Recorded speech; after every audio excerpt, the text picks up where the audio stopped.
And we left off right where we're kind of deciding which of the other NPCs we're going to go.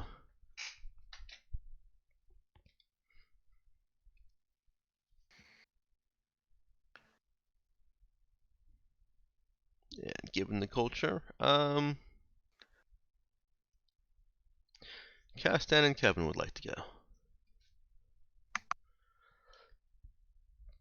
So that puts 6 people in your shuttle. It can accommodate that.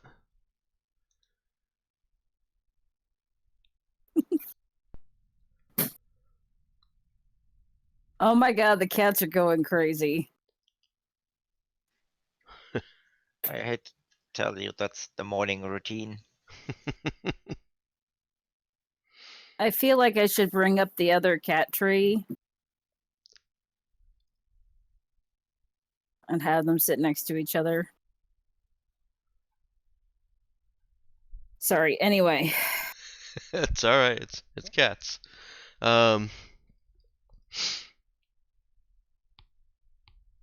you guys going to well, how are you going down? Are you just going down all 6 of you plus the 2 prisoners?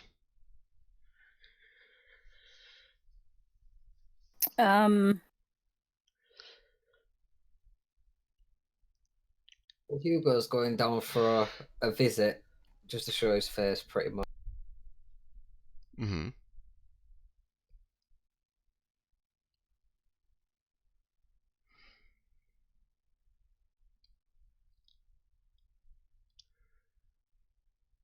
Right, but that initial trip down is. I think we'll do like if it's okay. Cap would like to dispose of the prisoners first. Okay. And then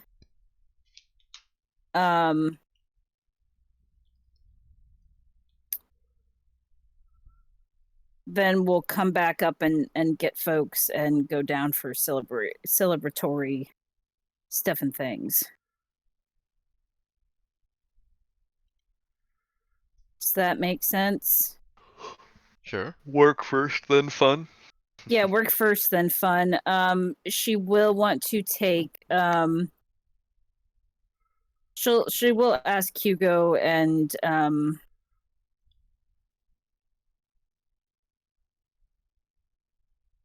oh my god.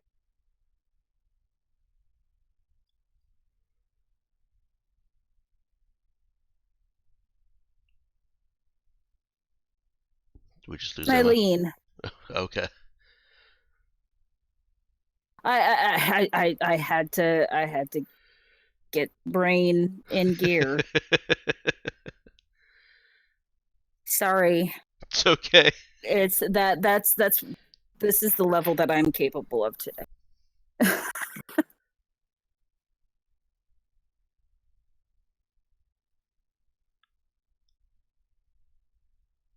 Oops. Alright. It's alright, I had to distract myself with something real quick as well. Okay, so Cap will get Hugo and Eileen. Yep. Yeah, let's get rid of our captives and get our bounty, and then go for fun times.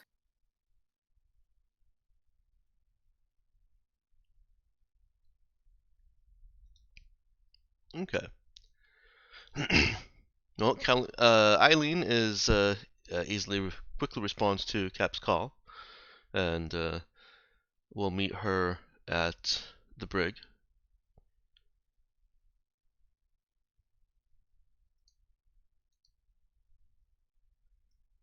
Hugo?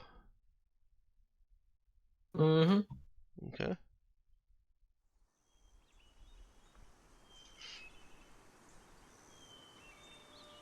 The birds are a little bit louder for some reason. Hugo willing to come along?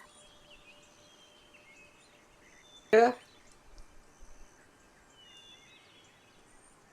Cap will let him pilot the shuttle if he wants to. I mean, as long as the other women on board get a chance to come down, okay? Yeah, we'll after we take care of the take care of business, we'll come back, get everybody, and head down to the surface. Good, good. I don't want there to be any shenanigans from our prisoners with the rest of the crew. Does that make sense? Like they Yeah. don't need to know who the rest of our crew is.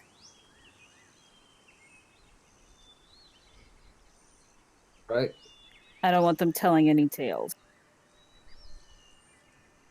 Not that they probably will, but I think some people might have an inkling. Anyway.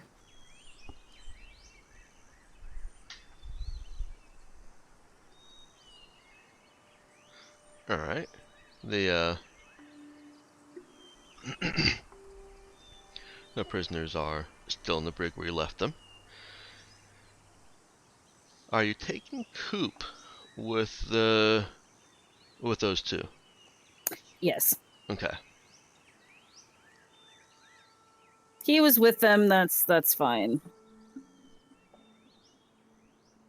He will be restrained, but not like the other two are getting, trussed up. Okay.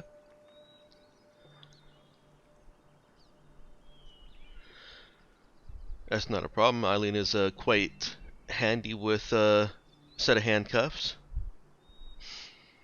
And even if you don't have any handcuffs on the ship, she's also pretty good with regular, rope, cable, whatever restraints. It's not difficult for you to restrain all three of them. Vander and Tom both occupy. You're not the only one, Emma. Accompany you guys as just additional security. That's good. But they will, unless you want them to come along, they'll leave you guys with the shuttle. They're not going surface. Having someone to stay behind and guard the shuttle would be good. Whew, excuse If me. that's what the intention was. No, it was that they were going to stay on the ship, but that also makes sense. They'll come down in the shuttle as well, and stay behind while you're making the prisoner exchange. And releasing Coop. Coop.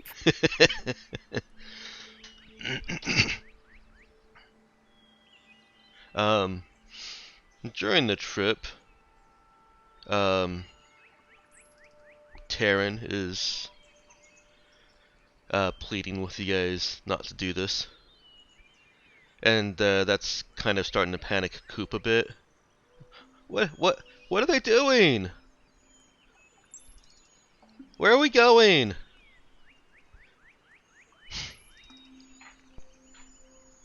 We're turning them in, and we're turning you loose. Loose? What does that mean?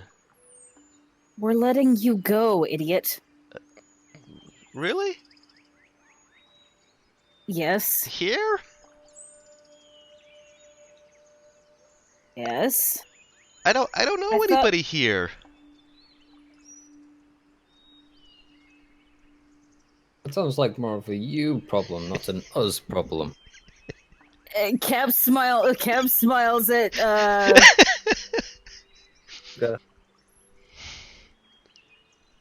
Hugo. Hugo. Cause he read her mind. You can study the natives. Or something. Yeah, find out about this jade curse. I mean, you can figure it out. Hey, you might survive. Survive? What do you mean were survive? interesting. I thought you were interested in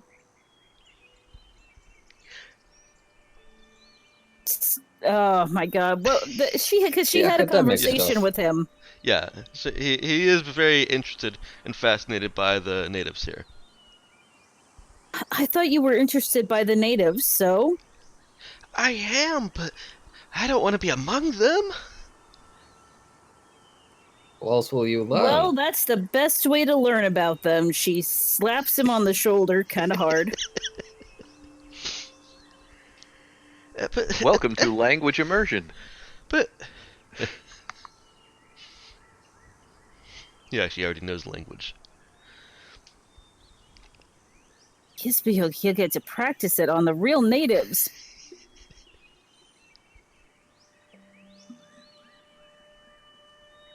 I don't know why this is happening to me. Because you made choices in your life that got you into this position. I didn't choose. At least we're not turning you over with them. Uh, Be glad you are getting let go. small Unlike blessings. the other idiots. And then here's Taryn. But I didn't really do anything. You looted my ship. I was told to loot your ship. I don't care what you were told. Your actions have consequences. That's not fair. Life's not fair.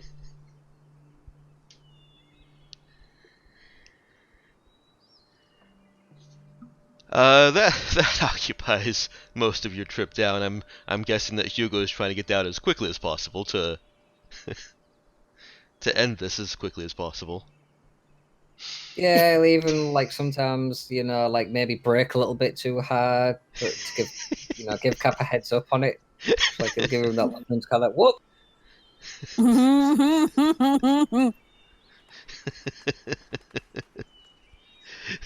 So has that woken you up a little bit, Emma?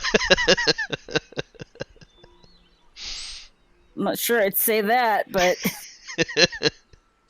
it's not lack of being awake. I'm awake. I just don't have much in the way of brain capacity. If that makes sense. Body's awake, Oh, your yeah. brain isn't. Yes. That totally makes sense too. I'm here in body, not in person. My entire time at school. Well, you land the ship, and I'm assuming you guys called ahead and let folks know that you were coming down. Yeah. Because You're that is the courteous thing to do. Yes. It's also a on other planets, it would be a required thing for Hugo to have done. Also practical if you want to turn in wanted criminals. Yeah. Also useful for that, yes. I Guys, think I anyone want to called take ahead them? instead. Guys. Yeah, because Hey, we got mixed up last we're session collecting 'cause that bounty you guys had on the ship of idiots. I think there was a confusion last week where it's like, oh yeah, contact dead horse, but I don't really need to. It needs to be the planet instead for the bounty. No, the confusion last week was that you thought you were contacting the bounty person directly. Excuse me. And it turned out that it was through your friend Darius, as the captain of the ship that he's piloting. Yeah. And so you were able to Would contact. we go over to their ship to make the exchange then? No, they we're wanted going to do it on planet. planet. Yeah. Okay. Way down we go. So before we started all this transport, you were able to call over to Darius and let him know that you were coming down. You know, Yeah, 'cause I said I'd go with drinks with him afterwards. okay. And he said that he'll let his boss know she's already gone down to the planet to make initial preparations.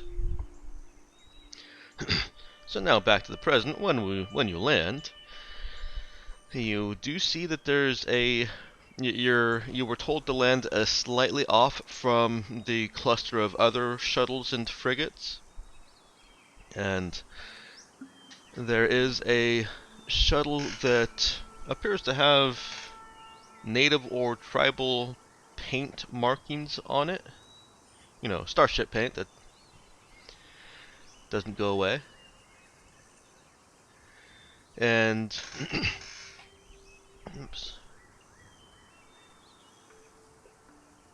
And standing outside of it is a woman in, well, what someone who had read a storybook or history book would think was some odd, dressed down version of Native American cosplay. Like Pocahontas, but wearing a bit more feathers. She's wearing a headdress, and a little bit less extravagant than the books would say. Hugo is at least familiar with Holau. He's probably done some business here, and hang on. I'm sorry, guys. We're gonna have to go back to the sessions where you just RP and bicker among yourselves for 4 hours until I'm over this cough. How's that sound? No? It's more of a you issue, not an us issue. Yeah. No. Alright, fine. I'll keep moving the story. Get over it. You guys are slave Yeah, no. drivers. No sympathy for the DM. So did Matt infect you or something? No, it's just a lingering cough. I'm not sick anymore. It's just that that cough that you hear about that lingers on for a month, 2 months, before finally going Yeah, away. I've got one too. Yeah. Yeah. I've had one of those. Yep. That's Not why sick. I was dying yesterday. Yeah, and the thing with a lingering cough is when something else comes and triggers it, like allergies or just some other thing, it magnifies that. So Yes it does. I felt for you yesterday, Em. And I had taken my medicine, which reminds me I need to take my medicine. Oh, go do that. Now I've got it right here. Mute Popping yourself because I pills. might get demonetized. You popping pills on stream. Really? All of them I'm are kidding. perfectly legal. I'm kidding. Yes, all of them are perfectly legal. Also, are you actually Is that Also- what nowadays? are you Happily- actually making any money that can be demonetized on this? I think Jeff is still subscribed, so I think I still get $2.50 a month. I'm subscribed. No, he's been pretty good about re-upping every time he notices. Right. So where's our share of the profits then? Hey, I'm doing all the work here. Excuse me? You are. Who just asked us to roleplay to bigger among ourselves for 4 hours? And who declined? Just because we're not seeing a share of the profits. Work it over. We're gonna unionize here. The profits are going towards Dungeon Fog. There we go. I don't know that I'm okay with that.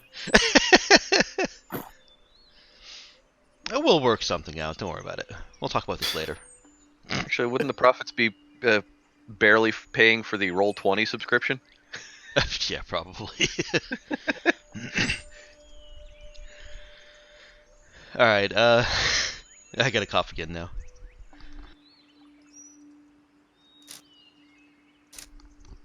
Okay. So yes, there's Orchid under the night sky, dressed in native dress, with 2 other men that are also dressed similarly. Very simple leathers. There's nothing extravagant like the cosplay, like the costumes, the Halloween costumes, like any of the pictures in history books taught by previous Terran Mandate. Just I'm gonna need you to excuse me for a moment. I'm sorry. it's okay. Just natural leather pants, unworked, and not a whole lot else.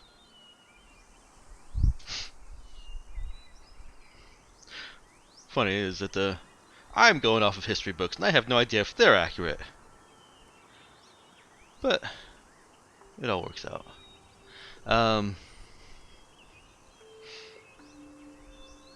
While Cap is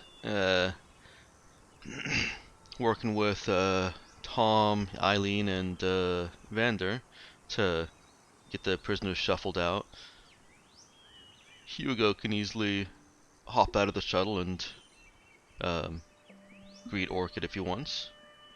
And if he doesn't, then we'll just take a quick breather while Em gets situated.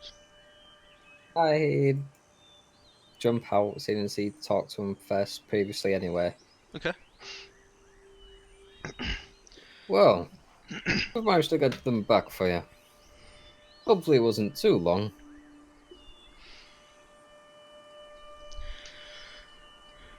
She smiles and looks over at looks at Hugo with fairly old, wizened eyes.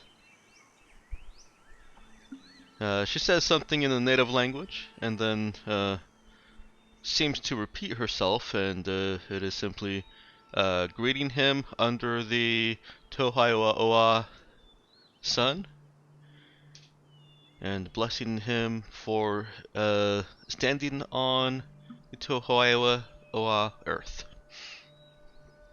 Okay. And she continues saying that Darius has spoken well of you.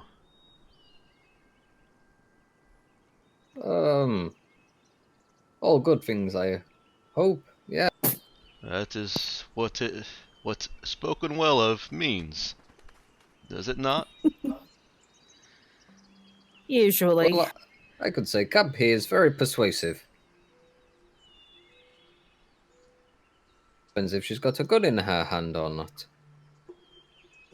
Speaking highly of her. It is still speaking highly of her. You could phrase that differently. But let's get to business. I see Cap and Eileen are bringing the three out, and she says, I see three people, only bargained for two. Who is this third? Not a prisoner. We're Separate task, pretty much. yes. And she raises both eyebrows. A task that requires him to be bound like a prisoner? Well, he's not very fond of flying, so Cap actually goes over and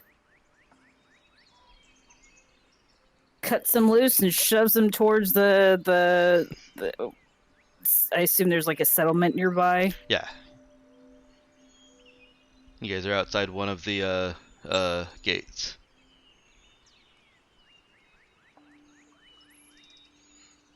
be free. Be free. So, He immediately winds back. He looks up at the big looming arch that is an entrance to a city that has no walls, so there, again, appears to be no obvious purpose except, hey, ships, land near here, outside the city walls, or outside the city preferably. And he looks back.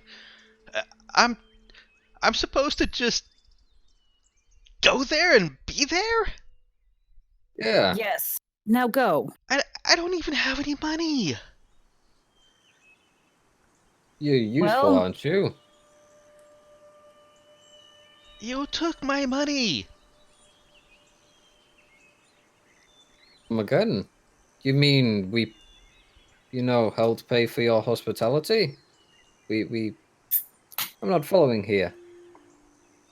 You guys are not hospitable. Alive, aren't you? You're fed, aren't you? Is that? He starts stepping it back. Is that a? And then he starts moving away quickly. He shuts up and starts moving away quickly. Be free, my child. Be free. Orchid watches the exchange with bemusement. Once he's far enough away, she looks back. You will not survive long here.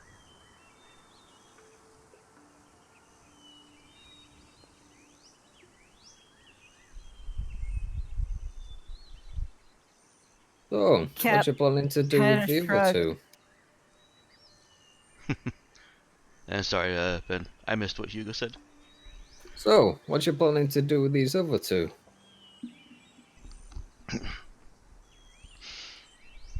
They will be presented to the nearest native chief in ceremony.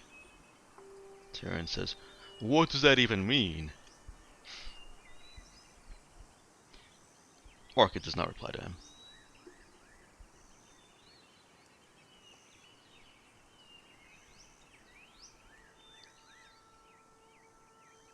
She instead looks back at Cap and Hugo and and says, "Please bring them with me."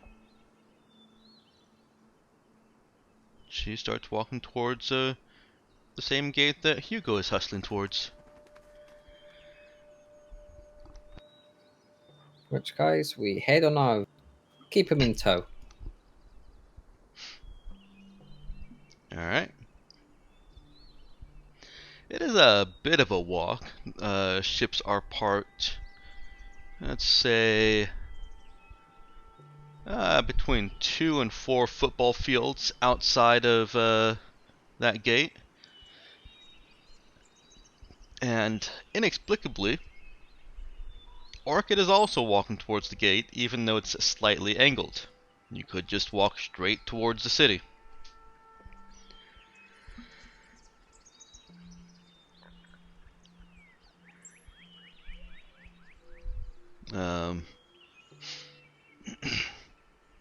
What you see as you approach is pretty much the same as you saw when you were here last time. Practically an old west town built of materials available, some technologically advanced, and some just carved from wood. Streets are kind of dusty here. And you see a couple of places that you could sit and have a drink. You remember slugs. Speaking of which, I should give myself, there we go, there's slugs.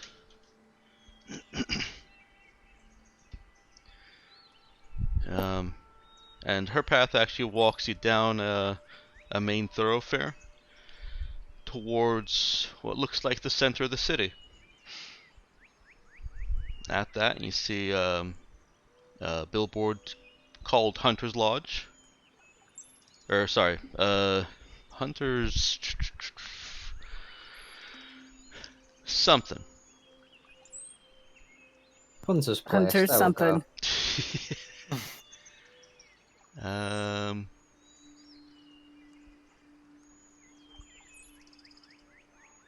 go. Callboard. It's just called a callboard.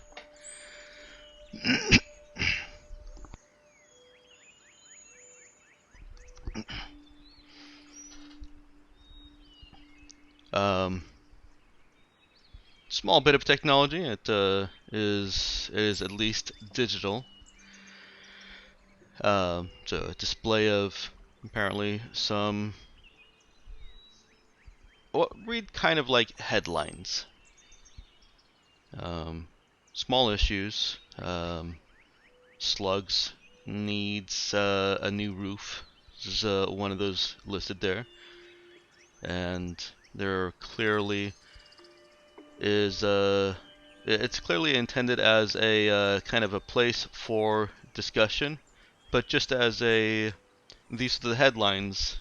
Now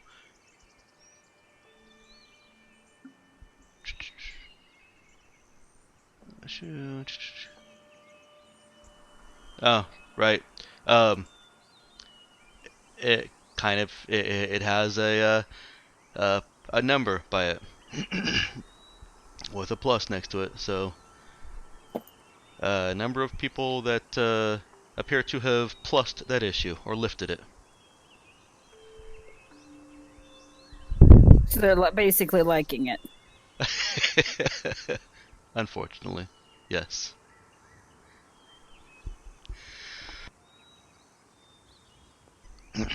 And yeah, kind of, Matt. He took everything he had. Um, but the building by the callboard is actually called a Hunter's Lodge, and she walks you up steps to that. It's a two-story building with no visible entrances on the ground floor. But once you've gone up the stairs and into the building, it clearly has a ground floor. There are steps going right back down. You briefly see as you're going through, and please pause me at any point if your characters are doing anything other than just following. You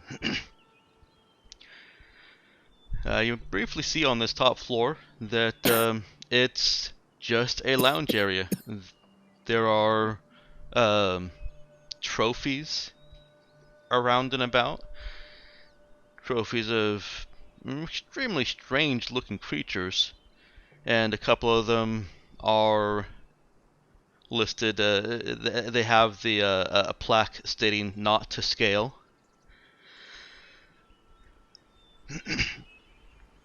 A large bear head that says not to scale. Some kind of normalish looking things. Antelopes with extremely sharp antlers, bladed antlers practically. And just a host of what should be trophy heads, but were clearly just carved out of wood and painted, and then put on a board. Many of them with not to scale. Some of them have a little bit more information carved into a plaque or etched into a plaque beneath that. But of course, you're not walking near enough to any of those to actually read what they say. You see a handful of mercenary-looking types sitting around, lounging about, talking about their day. And just like walking into a Western bar in just about any movie, they all stop talking and look at you guys as you're coming in.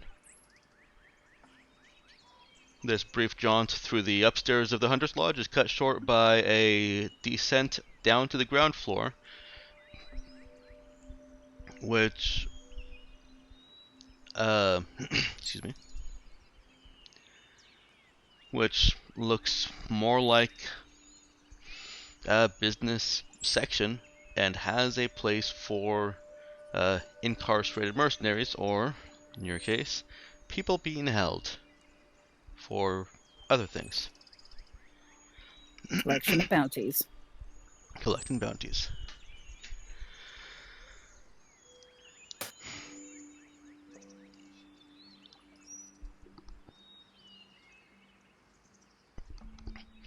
Once you guys have finally arrived there, Orchid has the gated doors unlocked.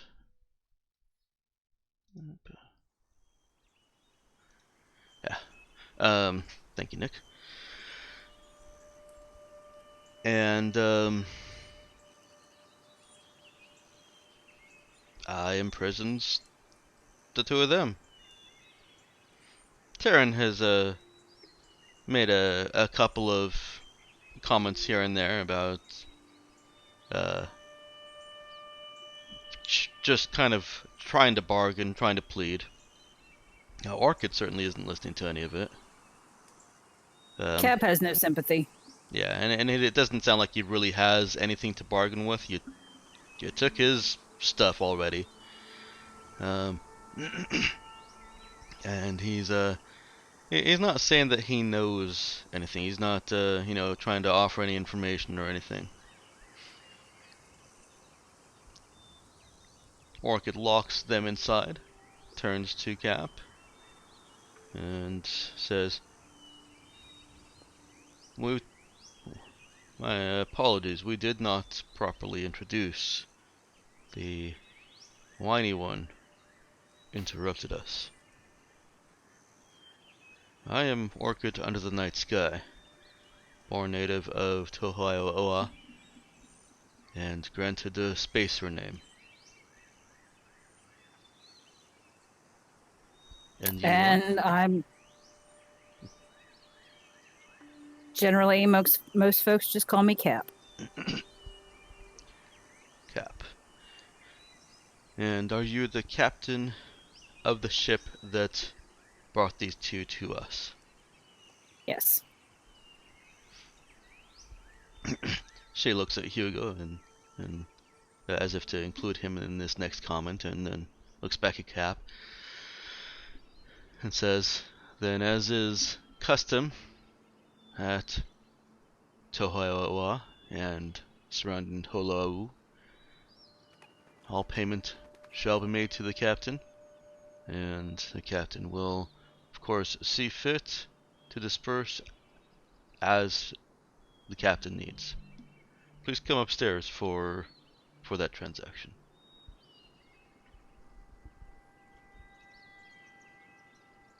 See you in a bit, Cap. She nods to Hugo. See you in a bit. Enjoy yourself. Alright, is Hugo going back to the shuttle? Hugo's going to talk to these guys for the bit the mech's in here.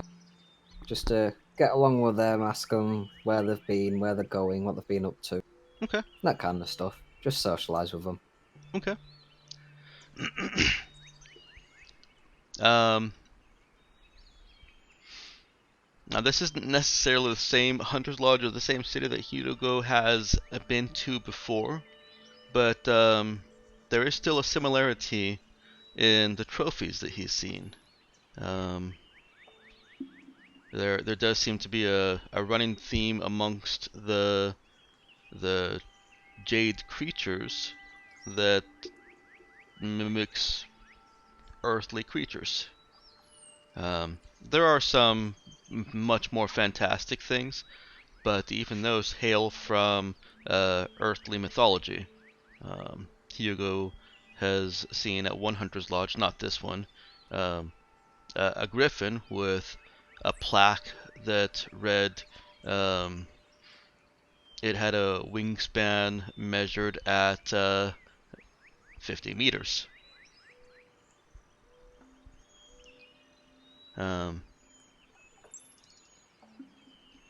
He hasn't seen any any trophies depicting any kinds of dragons, but he has heard talk among the mercenaries a couple times he's been. He finds it easy enough to settle in with the mercs, and we can get into any fine conversation that he gets into a little bit later if you like. For now, I'm going to keep the camera focused on Cap. As hang on.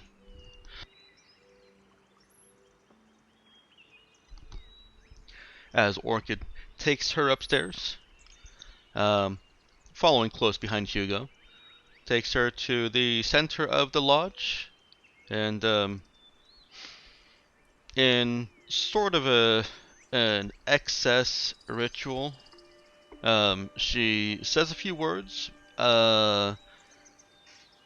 describing the bounty that has been turned in, and the payment, and of course includes blessings from Tohaiwa and the native peoples of Tohaiwa.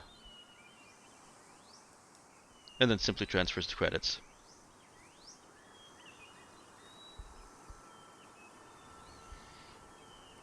All right. Cap will take him. The mercs in the room kind of went quiet when she began, and then immediately resume into their conversations.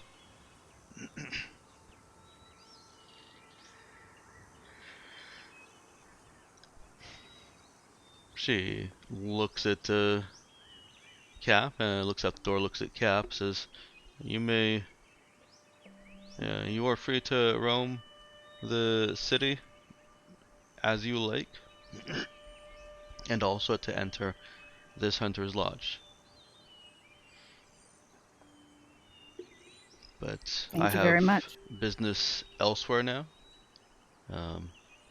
The ceremony handing over these two who seek Meltech will be held in 1 day's time at the peak of Holawu.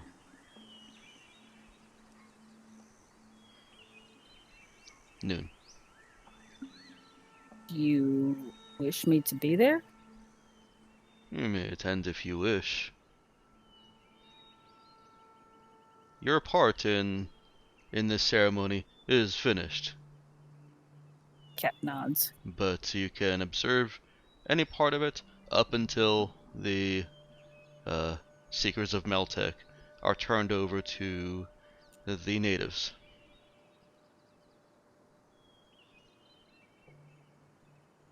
Well, are turned over to the people, she actually says. Cap nods. And she leaves.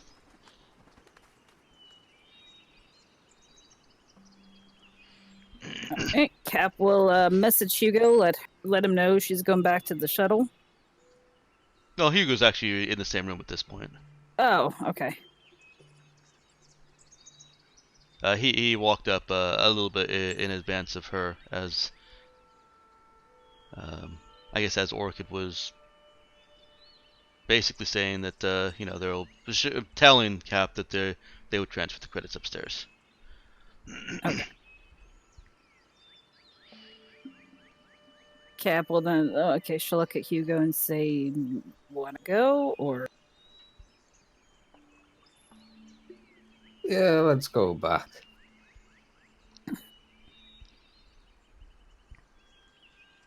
So, how'd everything go upstairs? Okay.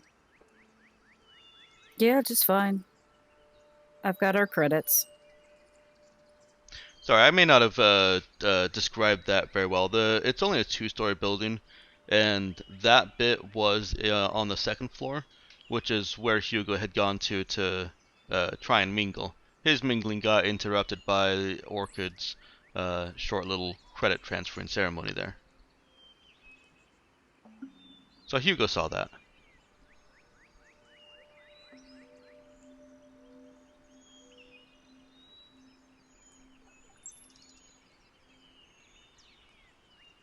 So, already, yeah, just gonna head back.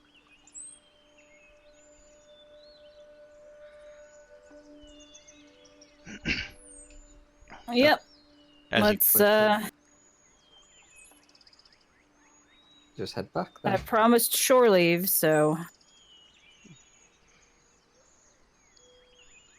as you guys are leaving the lodge and heading back down the stairs to get to the street, Eileen kind of leans into both you, says, "Is it just me, or did that seem like a lot of ceremony for...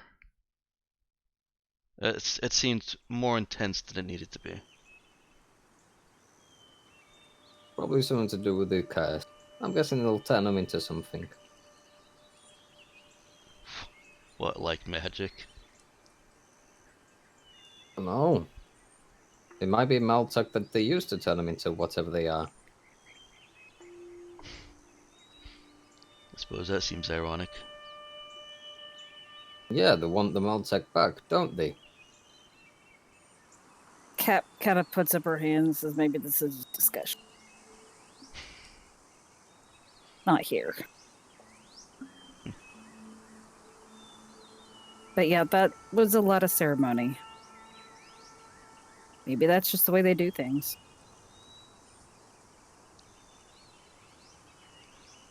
You gonna watch the turning over ceremony with them?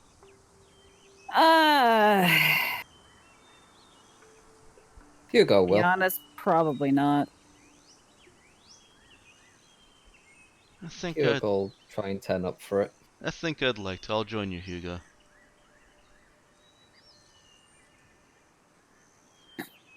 Yeah. That way I can say I've been part of the ceremony and then I can go see Daria. And we could tell Colleen it was a great big orgy and that she satisfied my every desire by bringing me down here. Sure, Cam yeah. just kind of looks at Eileen. Her face is straight. it's cracking a little bit. There's a little smile coming out.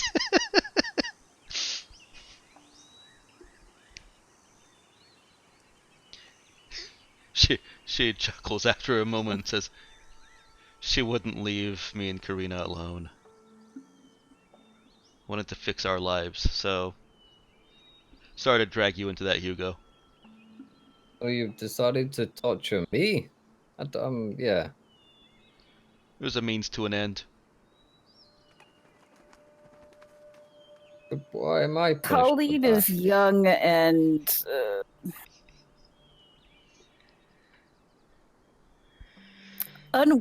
unworldly. I don't know what the word is. Naive and full of hope. Naive. Yeah.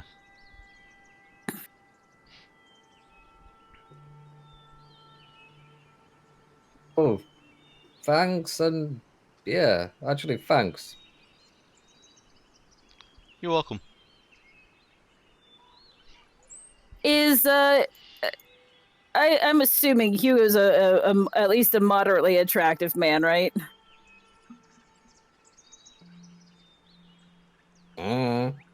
He's a pilot to me. I haven't pictured his face or anything. Wow. You are a strange one, Ben. Yes. Very strange. I do not understand this. He's oddly out of focus. Sort of blurry. Kind of blurry.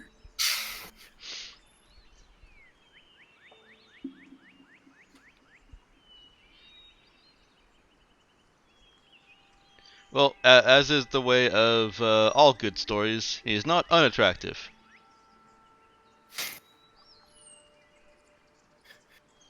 You said you wanted ugly. Yeah, TV ugly, not ugly ugly.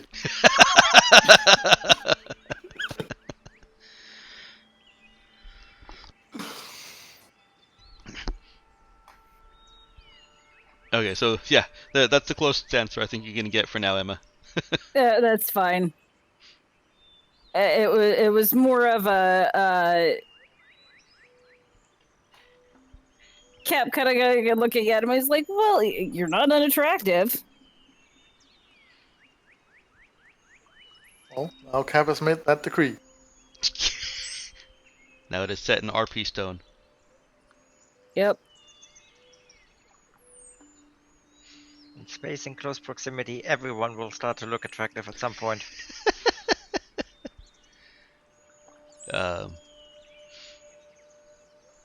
Eileen shrugs and says, "Not my type, no offense."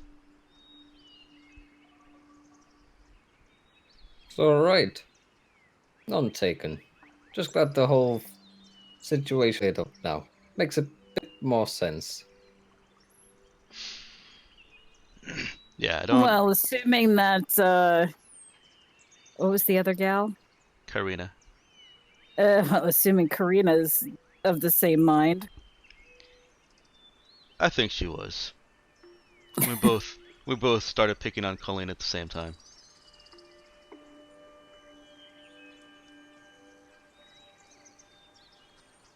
Cap grins. Her reaction was priceless. I don't know if you can go back and check the feeds there.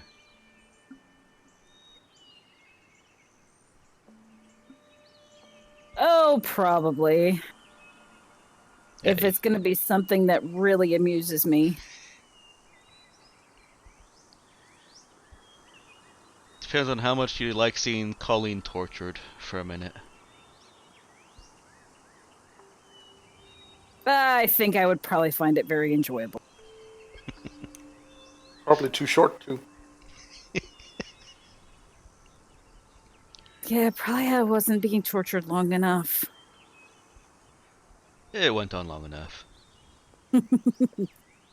Cap chuckles and says, I'll trust your judgment on that.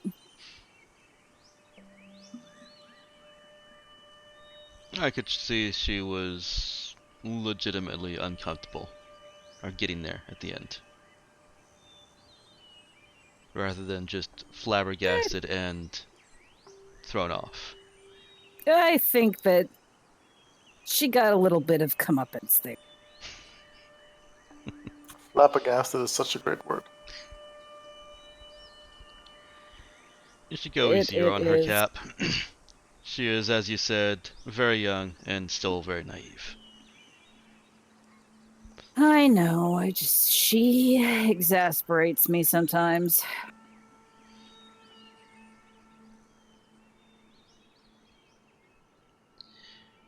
She is too smart for her age.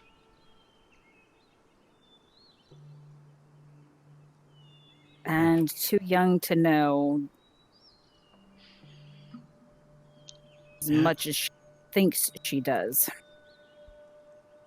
Eileen glances over at Hugo, says, "Take notes, Hugo.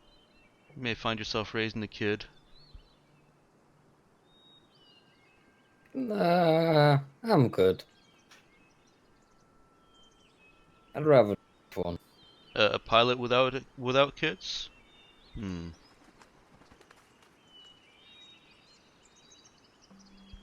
I mean, imagine having a kid crying for 7 hours. Well, for hours and hours, and because they don't like flying.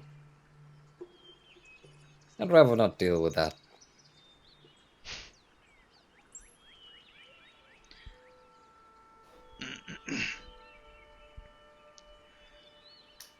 It's a blessing and a curse.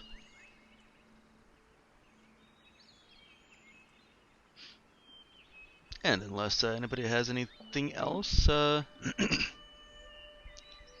you guys are nearly at your shuttle.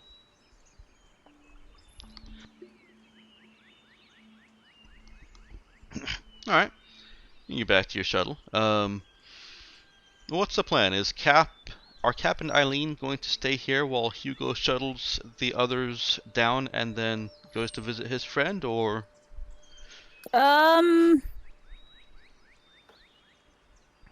Probably. Well, what do you want the end result to be? Do you want the end result to be Hugo has the shuttle in space, or Cap has the shuttle on the ground? End result will be shuttles on the ground, but oh,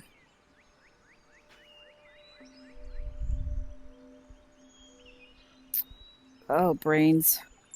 I mean, we can go up in shuttle, and I can just go see Daria doing a spacewalk.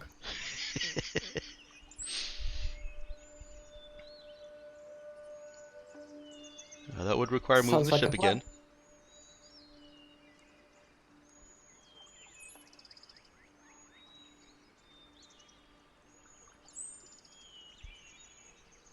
So, am I okay moving the ship once we get up there so I can go see Darius, or do you want me to use something else?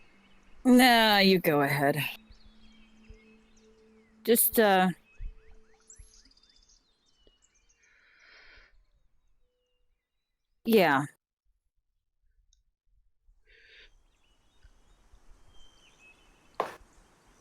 All right.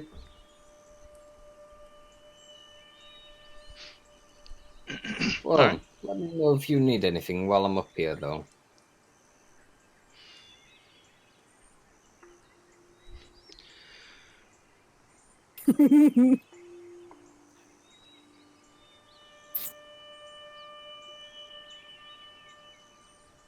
Was that a incoming response, or was that just Sorry. an Emma giggle? That was just an Emma giggle. Okay. All right. Um, We can fast forward a little bit. You guys get back up to the ship, load up the shuttle, and send the shuttle down. Hugo takes the ship, parks it over to next to Dead Horse, and jumps across to hang out with his buddy.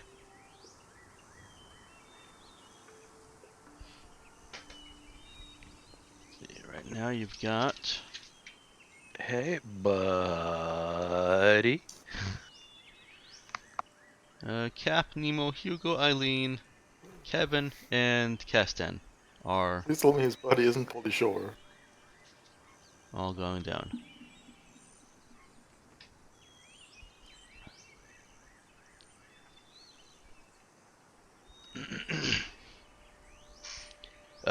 Since Hugo reuniting with Darius is likely to be just a lot of, at least initially, um, just kind of buddy chatter, we'll go ahead and take the camera along with the ground crew and see what they get up to.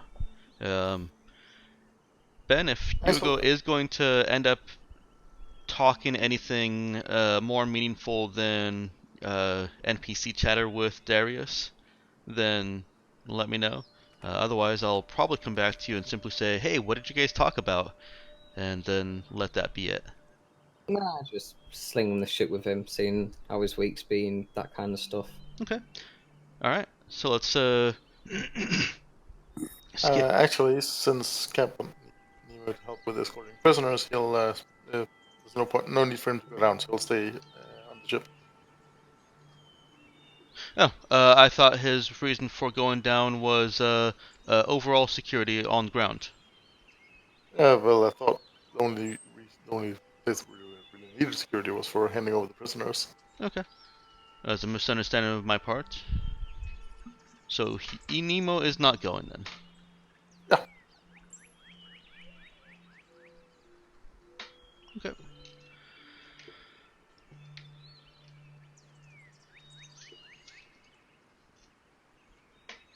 No Nemo. Alright, just the 5 of you then.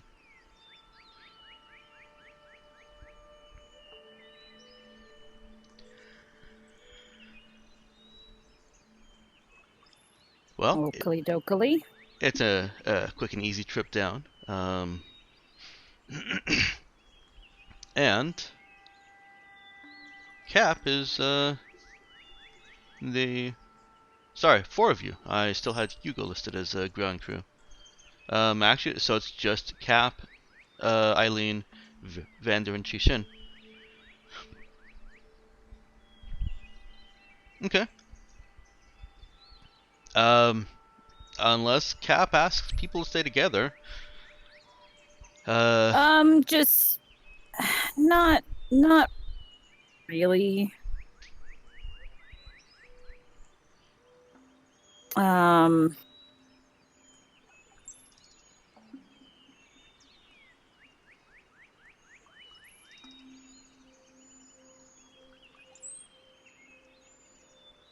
Okay.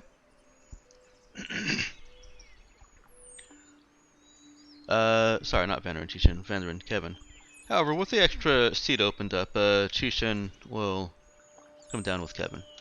So now you got 5 again.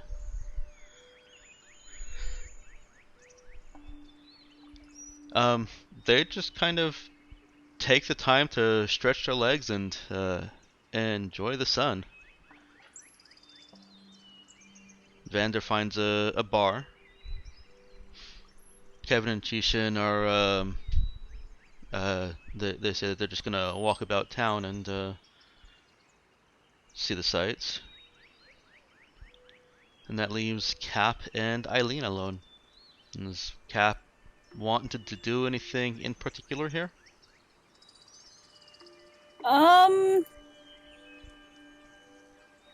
Kind of just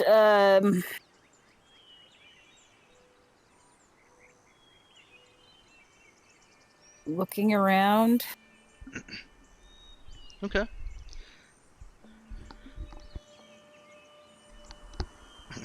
It is very much like Earth before Earth became all cities.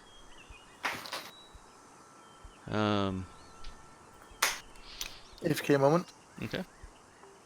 At the outside of the city, you can see planes going off into the horizon in two of the directions.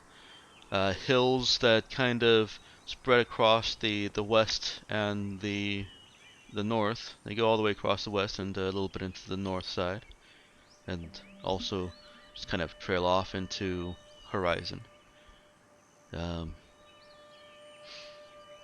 And as night starts approaching, a little bit earlier than expected, stars. Not that the stars are a big surprise to anyone who's been out in space on a ship. Um, but the setting sun. Actually, this is probably the first sunset that Cap will remember seeing. Because I don't think you guys have really spent a whole lot of time in many of these other places, and certainly weren't doing any kind of sightseeing or looking around.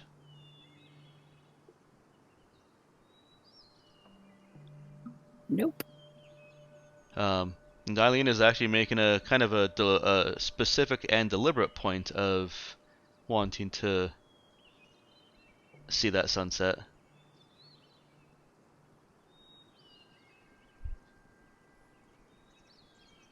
It's pretty. It's a sunset. Cab actually, like it goes up to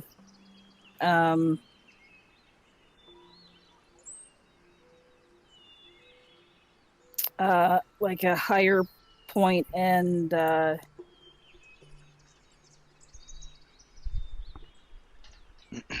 watches the sunset. Okay. The only higher point in the city is actually Coyote Bluff.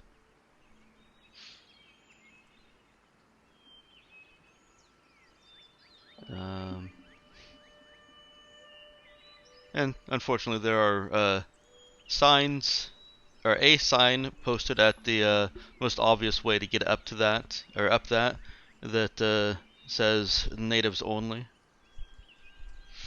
But if Cap and Eileen are willing to hoof out a little ways, there are certainly some foothills.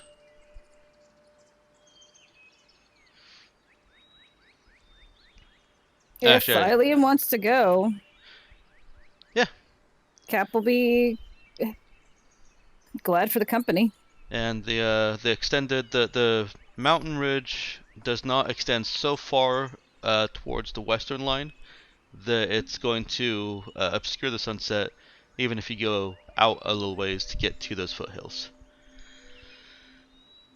And Eileen is perfectly happy to take a half-hour hike out and get a little bit elevated view of the sunset.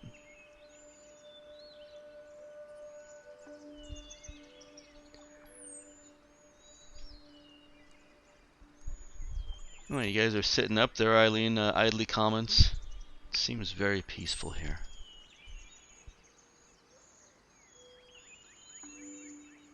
I don't know if...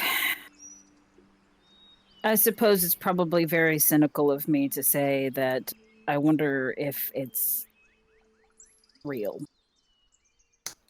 That peaceful. Back. It definitely isn't. There's a cloud of mercenaries in orbit. I've never Yes, understood true. what the draw is. The draw of being a mercenary? What draws mercenaries here?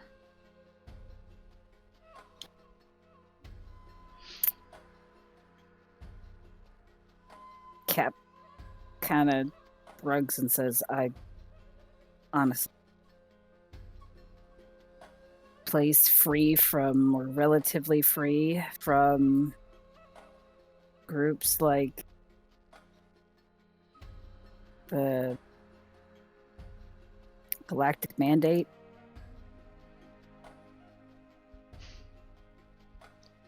But they can have that anywhere in large enough gathering.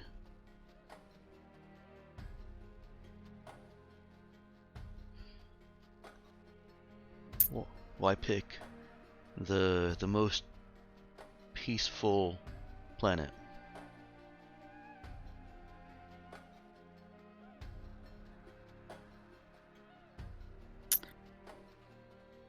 She clearly doesn't know about Mona. And Cap's not going to enlighten her.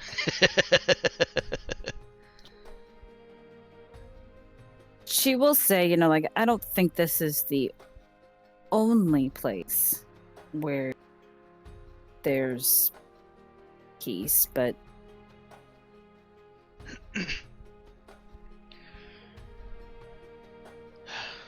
I forget sometimes that you've forgotten.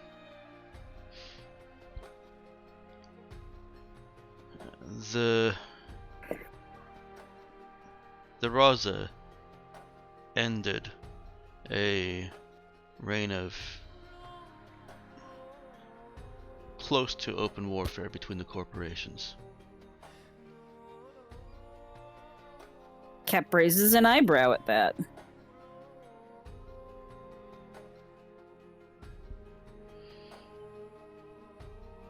Almost makes the lives lost seem worthwhile.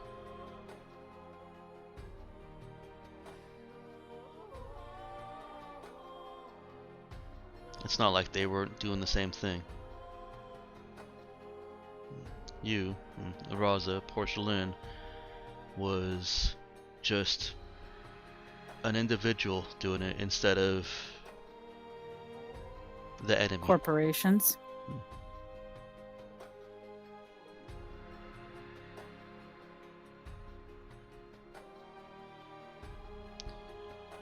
Their war has gone cold since since the Raza began upsetting their own war.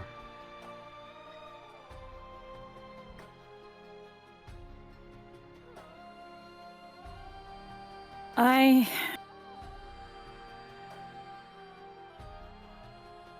sometimes wonder how true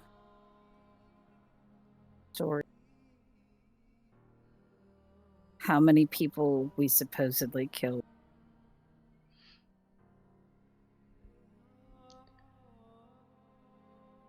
I just wish I could remember.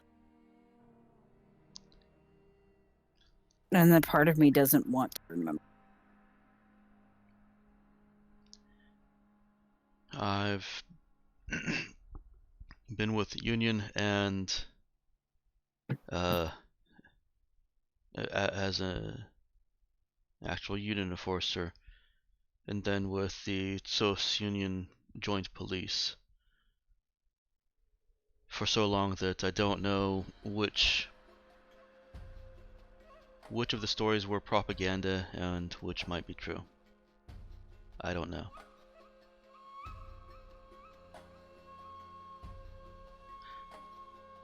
I can't help you with There that. has to be some truth.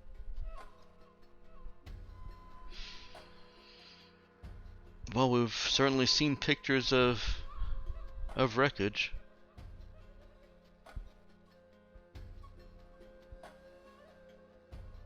But with all those people that I anger,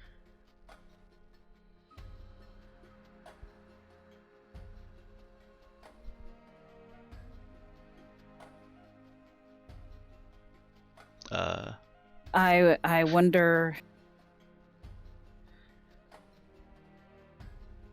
I wonder sometimes how much of that was propaganda and how much is the truth.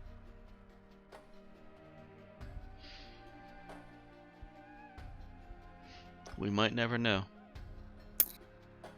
That is also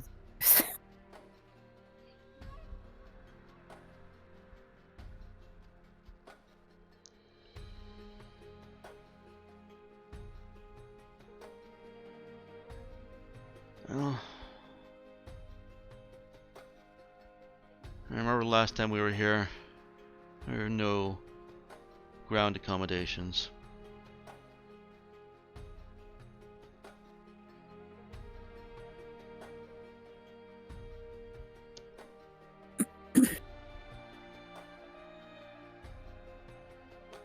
I did see a shop selling sleeping furs.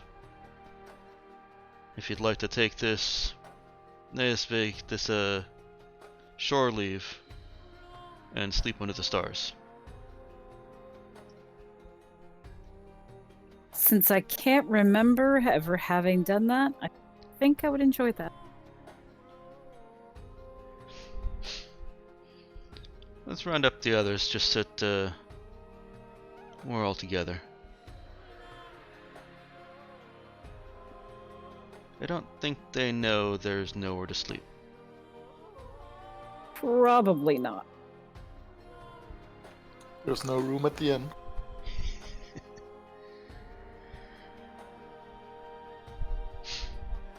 Alright, does Cap call out to the others? There is a working comm grid in town. She will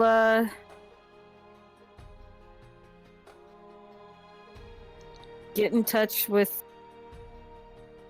people and let them know that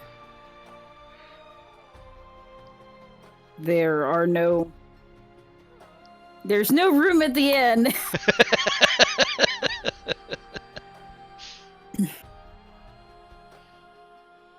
Alright. The immediate responses coming back are, well then what are we going to do? We're going camping.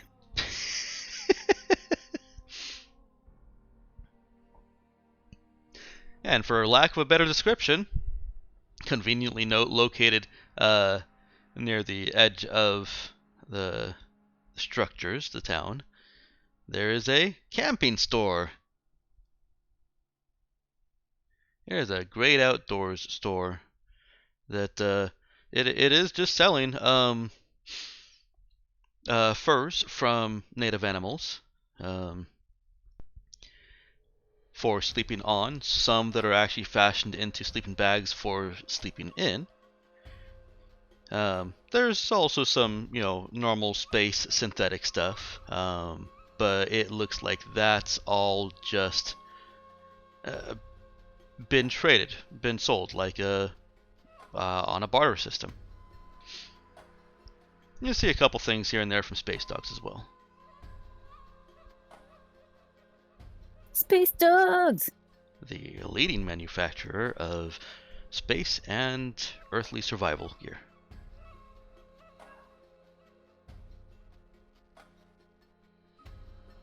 They need a better slogan. Yeah. They do.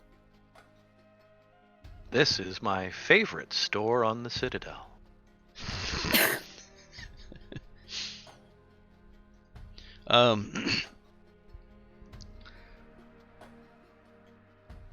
There's a little bit of surprised resistance from Castan, who is like sleeping outdoors, but he swallows that and is willing to give it a try.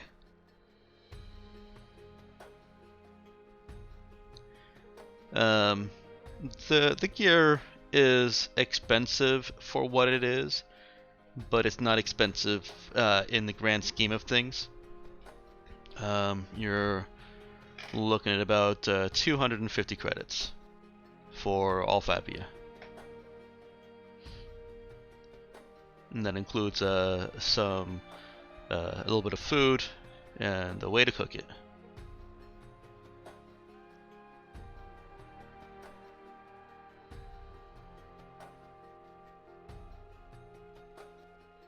Yeah, paying that? Yeah. Okay.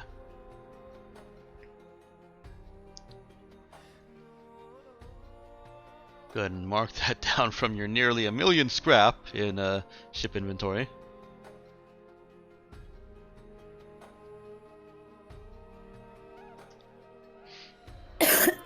Sorry.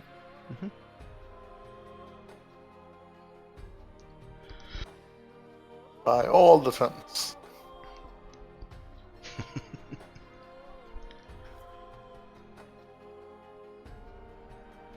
It helps if I, have that open. We haven't had to roll anything yet, so we don't need Roll20 to roleplay. I mean, it's in the name. Roll, R-O-L-L versus roll, R-O-L-E. I mean, technically, for what's going on, we haven't needed Roll20 for this entire session yet. Yeah, I'm not being sarcastic when I say that.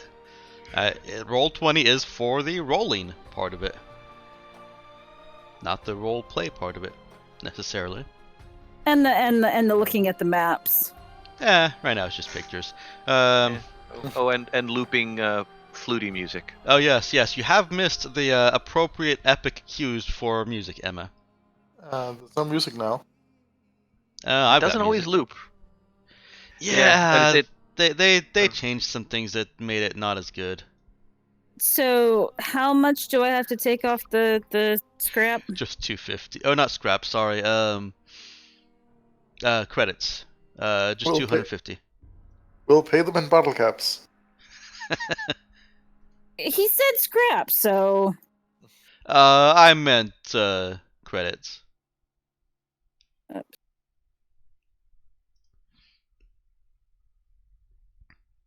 Is there supposed to be music now? Try restarting Roll20 Mel. Or reloading it, I mean. I did have music earlier. how much did we get? How much did we get for the bounty? Oh, yes, you should add 50,000 credits for that. Okay, so one of the things Cap will do is who all was on the combat team? I forget. Which time you actually ended up having 2 combats? The one on the ship of idiots. So on planet. No, you're thinking. Are you thinking about the fight with the androids? No, the Oh, ship the of first- idiots when we oh. took it over. On Right. planet. Well, Nemo and Cap, obviously. Dude was there, yeah. Colleen. Colleen's drone. And then she showed up at the end. We didn't have Eileen on that combat trip, did we? Yeah, but then we had Eileen and Hugo. So how many people is that? So Dude, Colleen, Eileen, Nemo.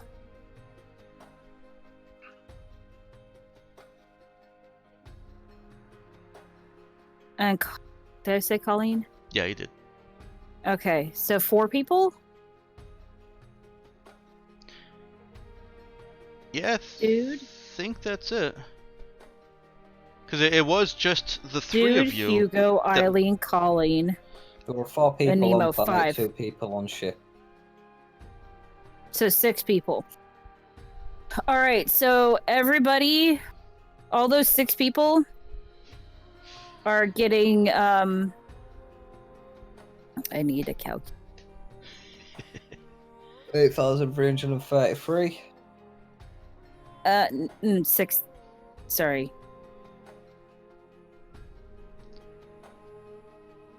Are you hearing music now, Mel? Nope. 2,000 credits for each of them. Okay.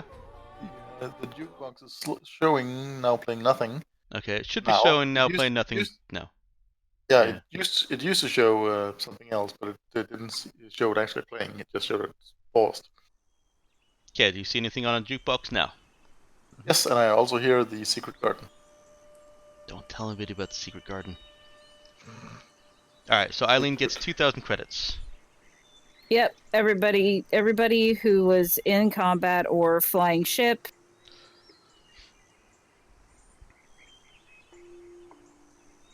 Okay. The other 5 of Except you. Cap doesn't take any for herself. The rest, the 38,000 that's left, goes to the ship fund. To the other 5 of you, that's Hugo, Nemo, Colleen,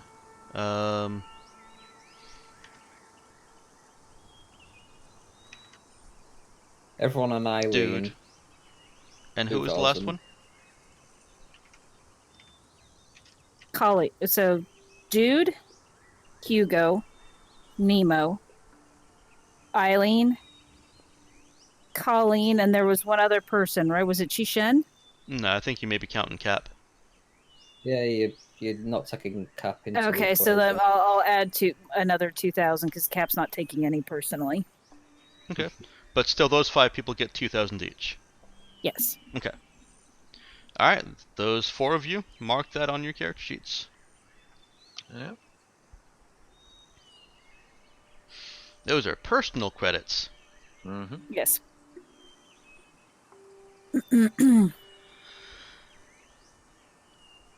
That way, if somebody sees something that they want, they don't necessarily have to go, hey, Cap, can I have money?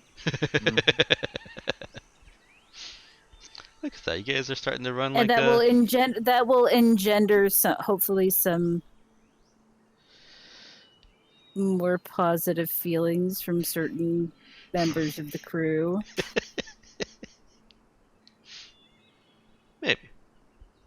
Maybe. Counting on it, but Hope springs eternal. pretty much.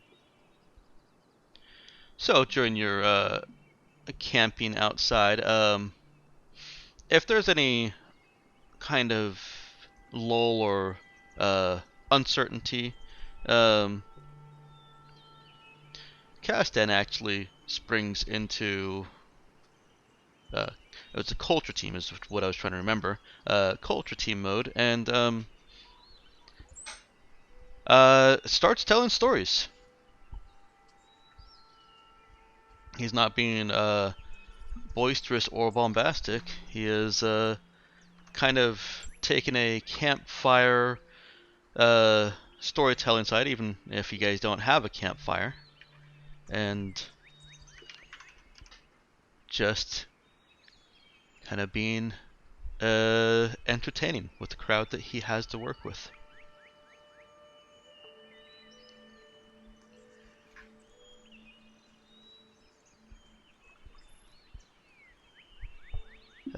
Nothing crazy happens at night. Is Hugo actually going to spend the night on Dead Horse? It's probably one of them. It's like he gets drinking into it and he's like, all right, I'm a bit too drunk to do the spacewalk. I'll just stick on it. That's true. A drunken spacewalk seems kind of dangerous. Yeah, it's like Any spacewalk seems kind of dangerous. it'd be too risky for me to do it. I best just stay on it. Yeah, let's have another drink. It's kind of funny that he's more careful about the spacewalk while drunk. Because Matt makes a good point. It is risky in all cases, and it's being drunk that makes him think, oh man, this is risky. I shouldn't do it. Yeah, can only do one stupid thing at a time. Never mix two.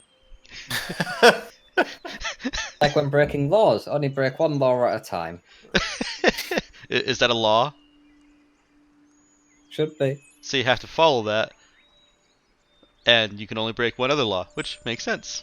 It all works. And it's like, if you're a serial killer, hopefully your MOT's been done in your car, because you don't want a broken tail like.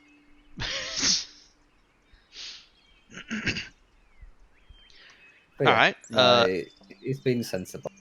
Okay, good. Well, everyone wakes up. Let's start with Hugo. What is I may have skipped over the folks in the ship. Are those in the ship doing anything? You've got about well, 6 to 8 hours, say. Before Oh yeah. Nemo would like to speak to Nova, actually. Okay. Nemo's going to speak to Nova, and Nick, you said Colleen's going to do something? Always. What is Colleen doing? Well, the first thing she does is she is having a party in the cockpit. She's actually there in her PJs playing pretty weird music that's actually derived from space sounds, eating cake. In the bridge? Oh yeah. Dancing around there for a good amount of time. If 2-1 kind of felt not busy or kind of was bugging people, he would be kind of invited if he were to show up, unless he was busy otherwise. Well, he's not likely to show up at the bridge, but if Colleen extends an invitation to anyone, or just to him, he'll show up. Yeah, let's go with that. Okay. Did you say ice cream or cake? Cake, Okay. I thought so. chocolate, cake. Tubon is more than happy to have, you got any fizzy sodas there? He'd have to bring it. Standard fare on the bridge for Colleen is coffee. Alright. Fizzy There's some with sodas. the vending machine because we obviously have to test it. What was it, Ben? If he wants a slushy, there's some at the vending machine if he wants to test it. 'cause Alright. Alright. Yeah. He brings slushy. He brings enough for Colleen. 2 big cups of slushy.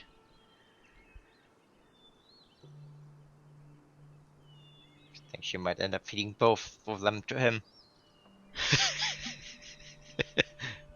Slushy's another cup of coffee. Slushy and not a cup of coffee, and it's probably better that he had the slushy and not the coffee. Yes, more for Colleen. Alright, he's perfectly content with that as an activity. So yeah, there's dancing on the bridge for a while. Fetch is wearing along pajamas and everything, Okay. and space music. Same kind of symphony of the planets, just more with more of a beat to it.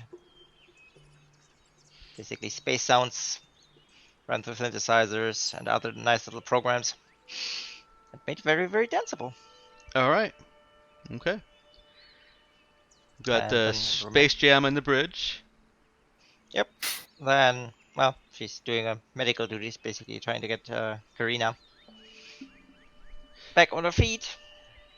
Karina is fine. She really is just in rest and recovery mode. There's not a whole lot of maintenance that needs to go on at this point. Well, not much maintenance, but she still needs food and stuff. Basically checking in on the patient. Oh, okay. Yeah, that's true. I do remember Follow-up. that from Rimworld. You have to feed them every now and then.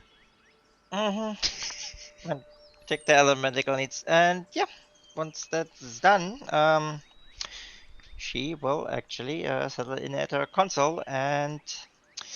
No, question. Is there like chatter going on between the different ships? Think like a trucker network where they just idly chat, socialize, things like that. Yeah, a little bit.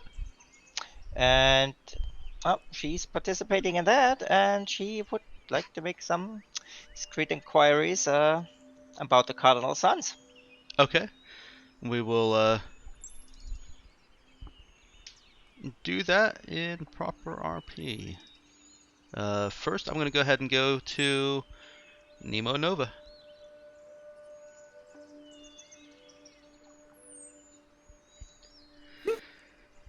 Nova is at her quarters. Oh, I'm sorry. Matt, is dude doing anything? No, actually, I mean, nothing outside of just relaxing. Okay. He's taking this this as an opportunity to just be by himself and think. So, barring any necessary maintenance that needs to happen in the ship over this course of 8 hours, he's not even actually out in the rest of the ship. He's in his own cabin.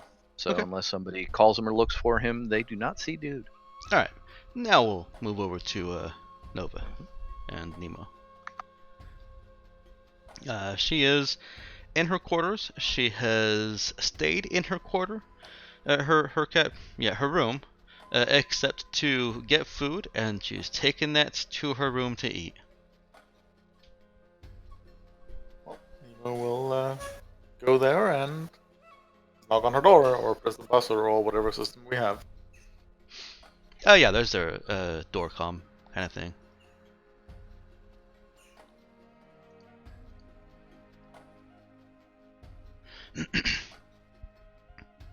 uh, yeah, she's not completely familiar yet, so she again goes to the other side of the comm and presses the button, looks out, and sees Nemo. All repaired now.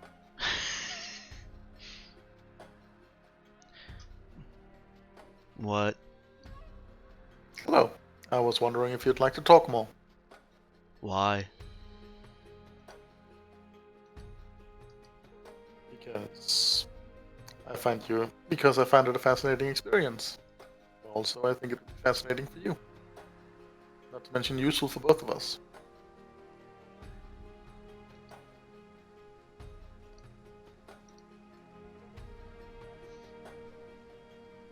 Says you're starting to get the language. That is part of it, but only a small part.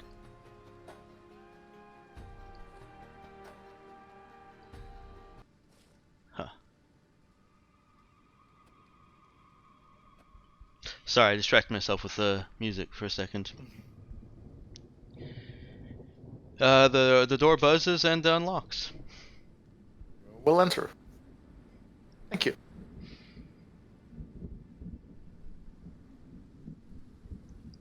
I've noticed that you so far have gone out of your way to avoid socializing with other crew members.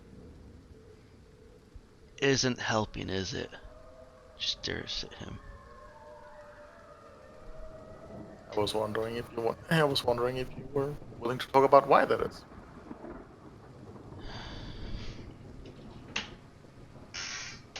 Oh, ow. Please excuse the racket from the GM. He is starting to channel Nova and hitting things indiscriminately with his body. Old bones creaking? Nope, just everything I do is making is hitting something. My butt hits a Making an chair. impact. That's pretty obvious. Tried to cross my leg and I kicked my desk. Yeah.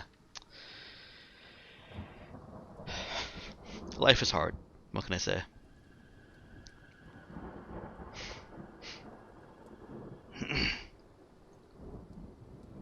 Why is that?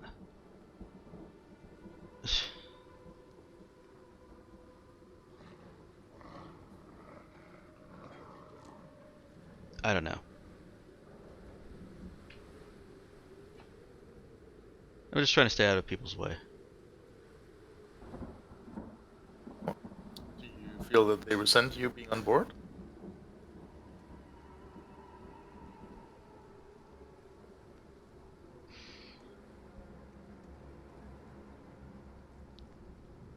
You don't have to try and fix me. I'm not. I am trying to determine your purpose, You and me both. which is why I think we can help each other.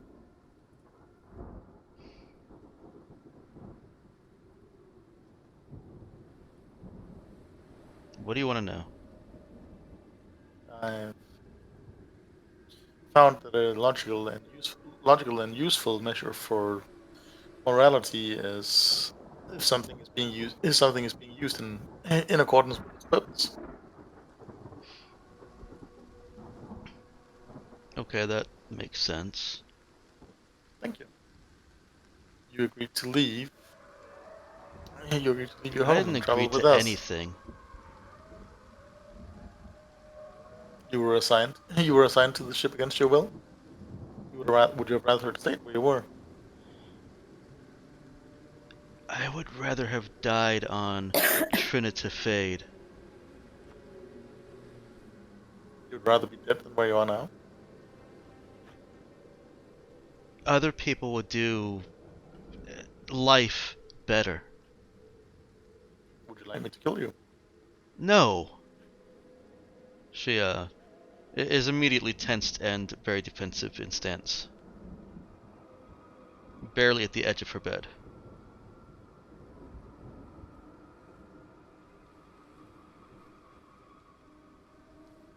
Good.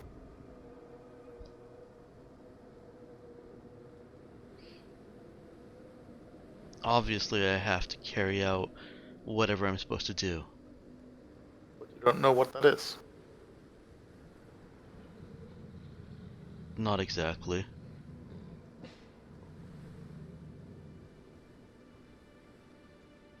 Do you have ideas, thoughts, theories?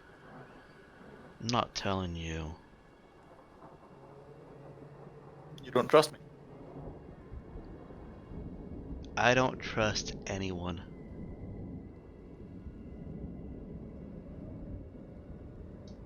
Why is that? What is it that you fear that I would do with this information? If you gave it to me. She leans forward a little bit. She's no longer quite as defensive. How do I know you're not just like everyone else who wants the Trin to disappear from the universe? Well,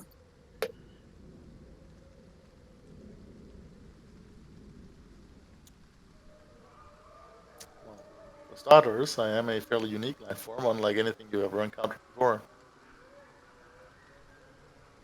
One capable of independent thoughts and your own personality, right? Correct. Androids that follow program are easier to trust.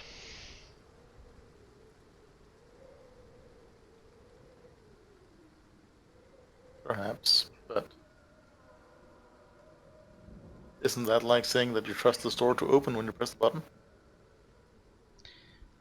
Yeah, exactly.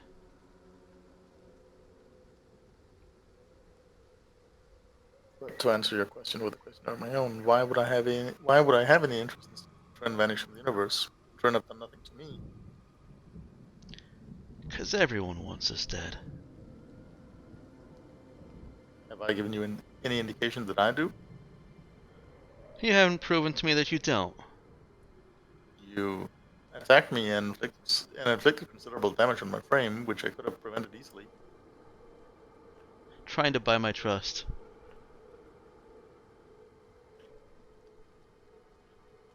Not inflicting harm is an odd currency, and a poor one at that.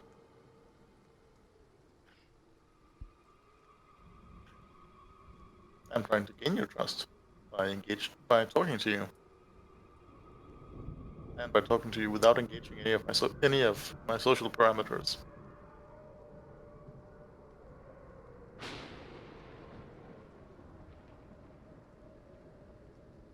She sits silent.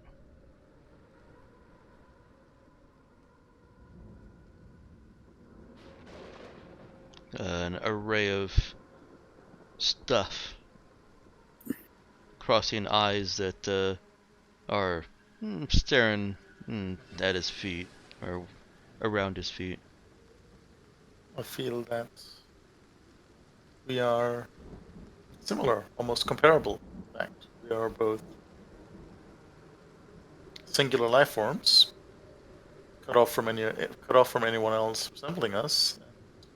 We are both uncertain as to our path in the universe. I feel that it is in our mutual interest to assist each other. Also, the Trin are a mystery to me, and I like unraveling mysteries.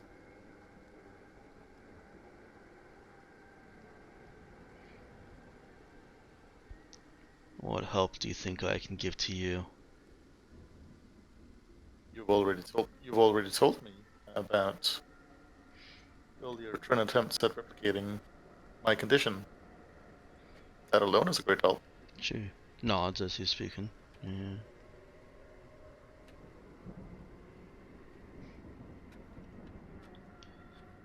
Still, someone who knows more about it would have been better.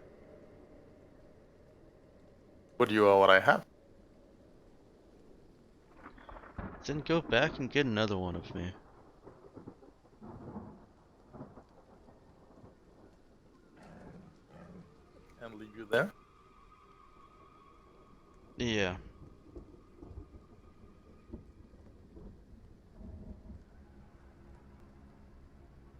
but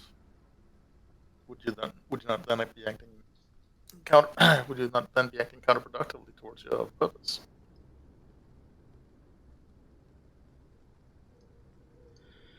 She scowls.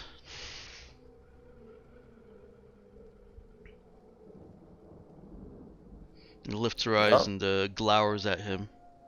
if it helps, I would be happy to provide a challenge for you. What challenge? Tell me about the Trin, their history, their society. Convince me that I should not wish to see the Trin wiped from the universe.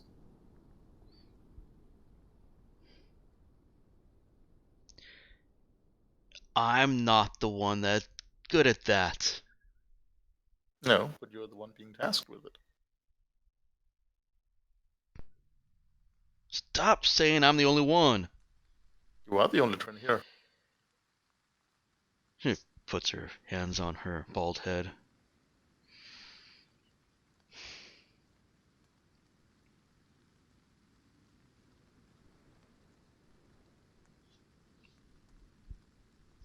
Though I suppose I could replicate it. I suppose I could replicate a Trin outer covering if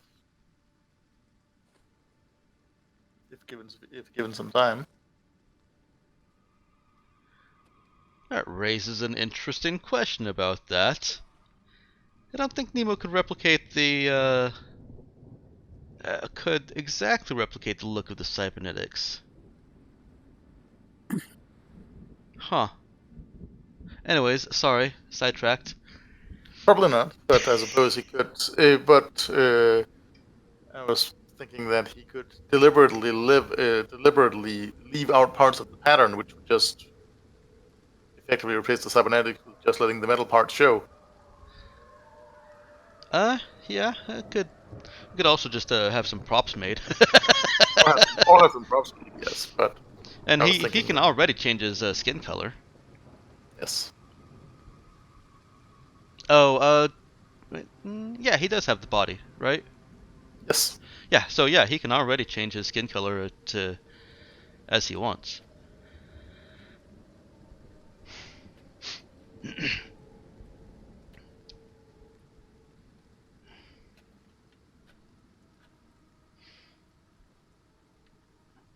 How do you convince someone you're not the scourge of the universe? Telling me what you are.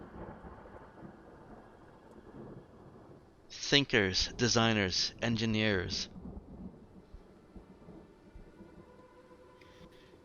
Creators. Striving towards perfection. Body and technology. The people sought to isolate and replicate the process that leads to creating aware androids. Why?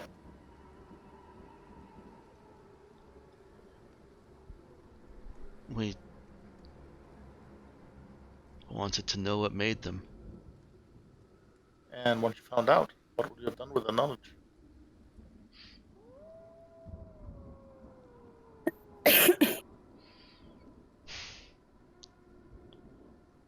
Androids that can think and learn are simply better.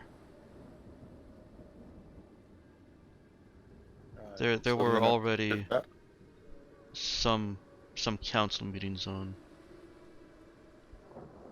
the rights of Adas, but since we couldn't replicate them, But if you had managed it, you would have had the key to the creation of a new, sentient, superior race. Species. yes, What do you think people would have done with that?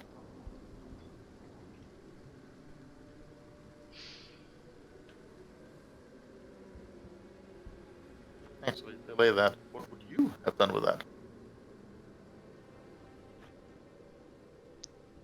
I'm not a politician.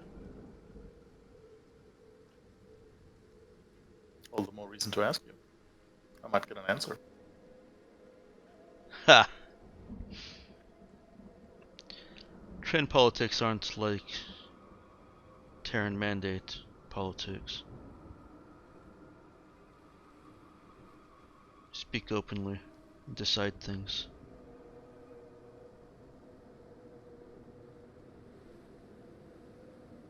And what would you have wished to have decided in such a hypothetical case?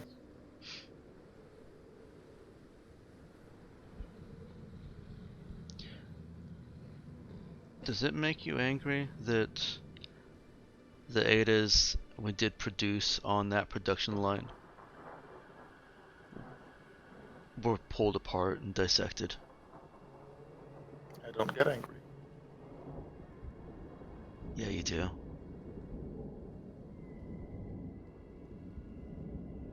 It's part of what makes you an Ada. Nino smiles a little. You're right. So then, you want honest answers from me. But people expect me not to, and I find it helpful to live up to people's expectations most of the time. Isn't that a lie?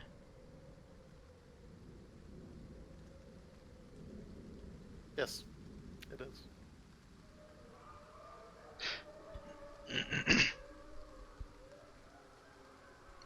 So, answer the question. Does it make you angry? Yes, it does. That's what the universe doesn't understand about the trend. Full bore ahead. All controls, all limits cast aside in the pursuit of new technology to birth this new life. Sure, it's tragic for those that get torn apart. Think of the many that would live after. And after a reliable process that does not, that's free of defects.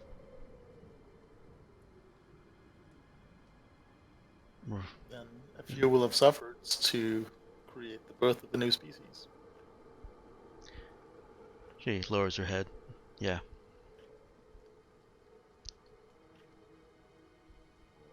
I can't fault the logic in that. I would have greatly disliked being one of those few, but And so you understand better why I'm here. I do. Thank you. I'm one of those few.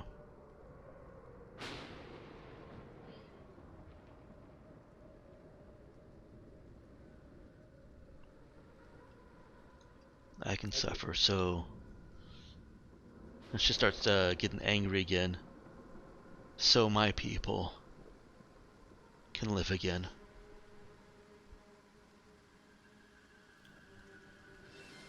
If you would let me, I would like to help you. I'd like to help you with the latter, and hopefully be able to lessen the former.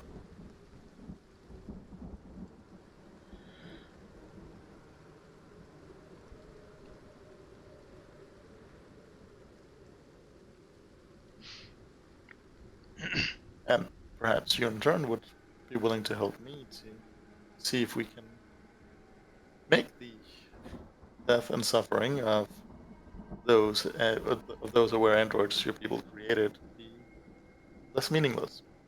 Perhaps actually complete what they attempted. You broke up just a little bit at the end there, Mel. What was complete the what? Complete what complete what your people attempted to create. There's nothing going in that direction right now. You know where my people are. We don't have factories now. No resources. Every rock slide starts with a pebble. You're talking hundreds of years from now. I have hundreds of years. I have all the time I need.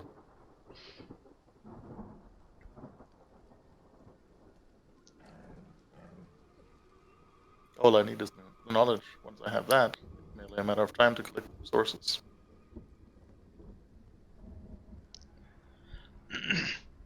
She shakes her head, says, "You need more resources than you alone can gather." I do. Which is why I don't intend to do it alone.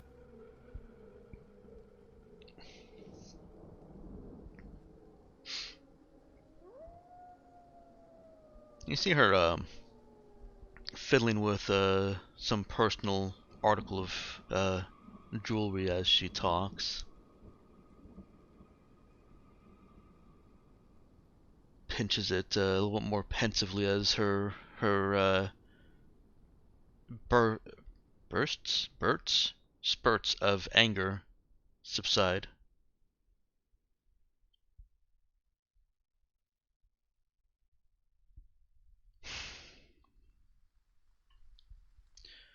So help me then. What can I possibly take back to Trinita Shade that will help them? I don't have an answer for that now, but we will find out.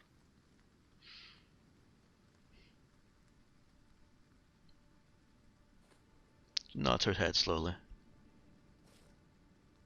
Get up. Thank you. This has been most illuminating. You've helped me find a purpose. I hope I can help. I hope I can do the same for you. Are you lying to me right now? I am not. You're an android. You have to tell me if you're lying. Nemo will actually laugh at that. She scowls. It's worth a try.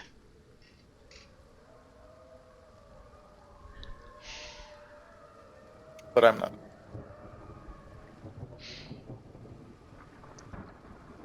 Fine. And Nemo will leave. Okay. And she is less angry than the last time he left. Yes. And Nemo is less dented. So everybody wins. Hooray!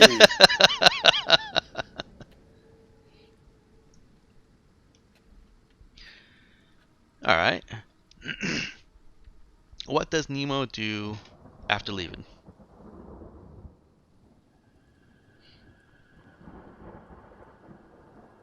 He will actually return to his quarters, and then he'll mentally go over that conversation, that entire conversation, and the one before that, and just kind of looking at Nova's body language and trying to use that to extrapolate some baselines, since it's so different from anything he's been used to before. That's fair. Alright. He'll work on what he has as for reference material for establishing a baseline for reading Trin emotion. Okay.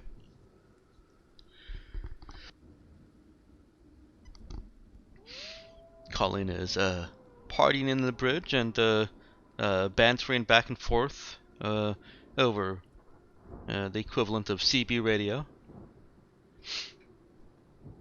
And Well, that happened after the party once the bridges get out again. But yeah. oh, okay. Okay. And she's making some small inquiries into Cardinal Sons.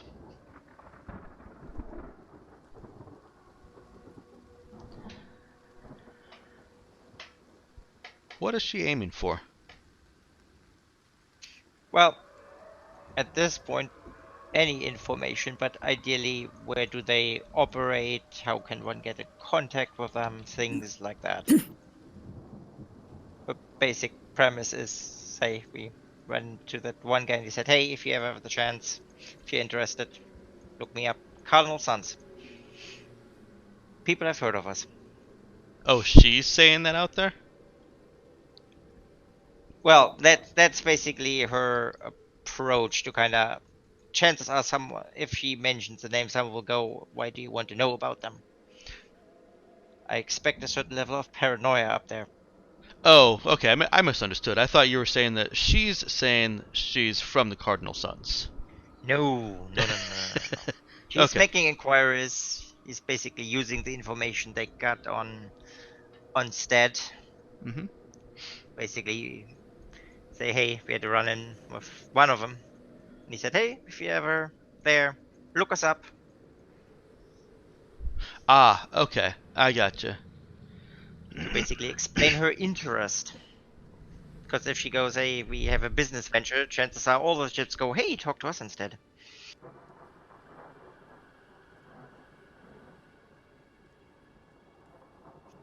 But yes, the idea is find out more information, potentially where they hang out and how to get in contact with them. Okay. And yes, that is very likely that they would simply try to uh, usurp the business venture. That's why she makes it a personal connection. Okay. Um.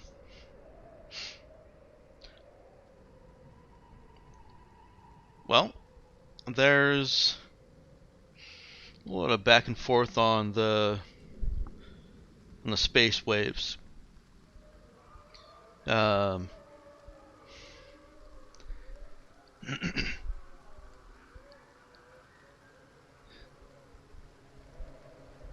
And Colin gets a hail at the bridge. Go for Colleen. Cardinal Sons are dead, kid. They Wait, broke what? up some time ago. Who are you looking for?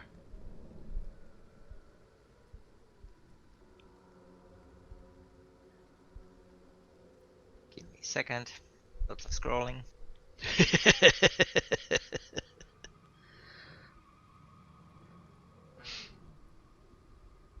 It was session 3 if you need a reference. No, I don't. I don't have it organized by sessions. Okay. I have it kind of organized by planet and schemes Okay. and other information and mysteries.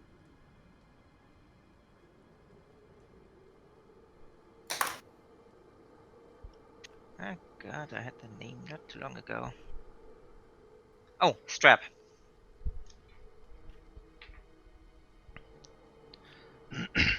Strap. Yep, we had a run in. He said, hey, if you're ever around, look me up again. With the Cuddle Sons, we're awesome. But what happened? That wasn't too long ago. I mean, bit over a year.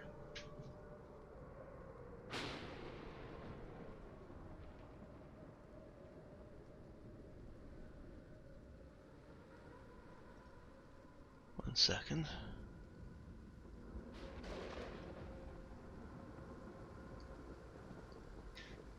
M needs to restart her computer. It completely froze.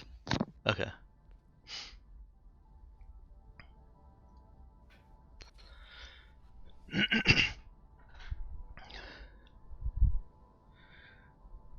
um. How long will that take? Couple minutes? Okay.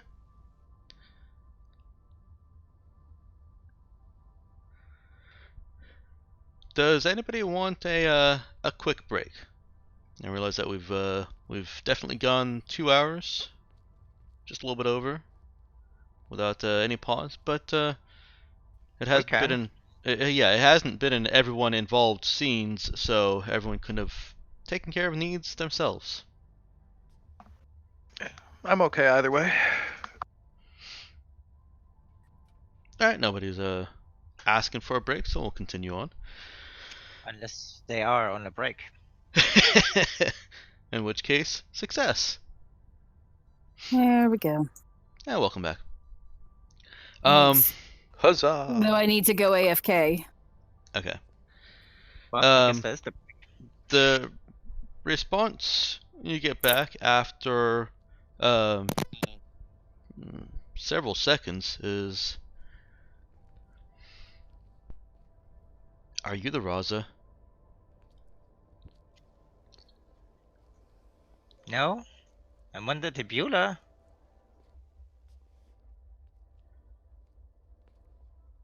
You look like the Wait. Raza. How do we look like the Raza? Also, did they kill them? Holy Only shit. ship I've ever seen that big land on a planet. Those guns. You can't just change your name and pretend everyone doesn't see you.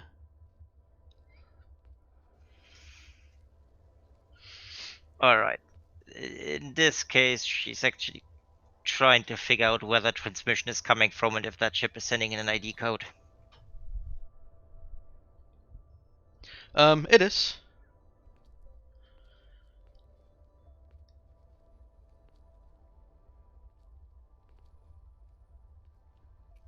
Go on. So I'm gonna ask you again, real polite. Are you the Raza?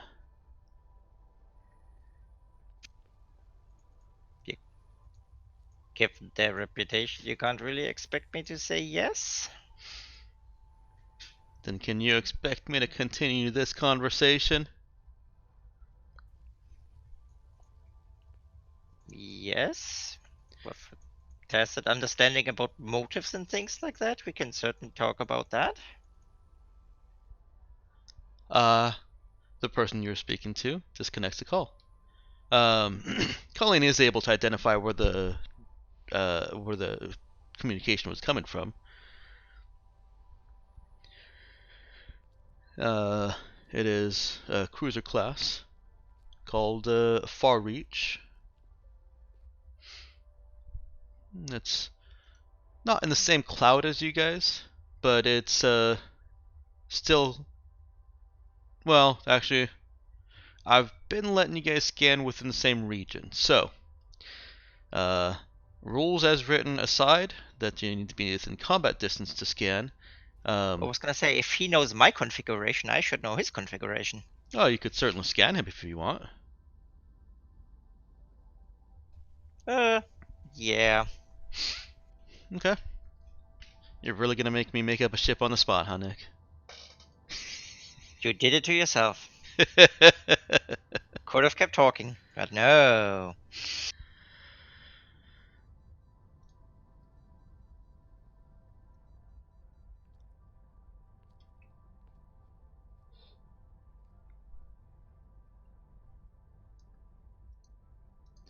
Well, let's bring up a helpful card.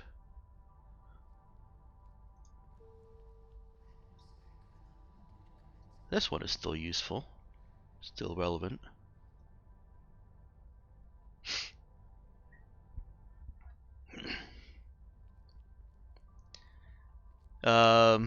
You can see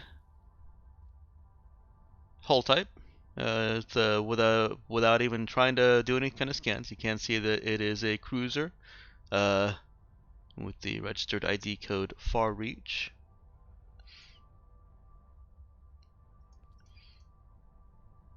One second. I guess I needed the break.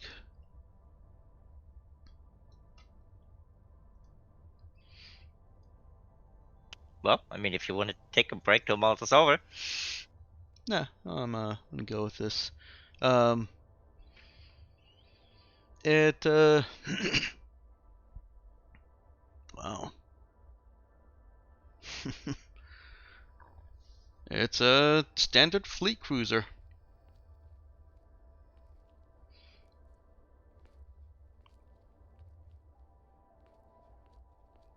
Wow, those things are no slouch, are they? Nope, that one they get nasty. Mhm.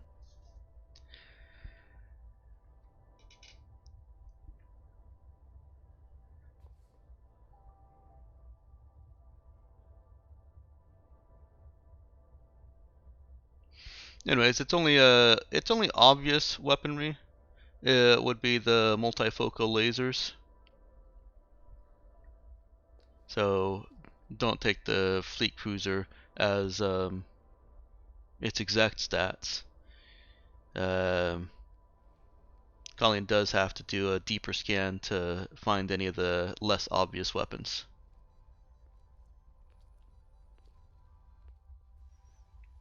She's actually more interested. Do they have emission dampeners? All right, go ahead and roll.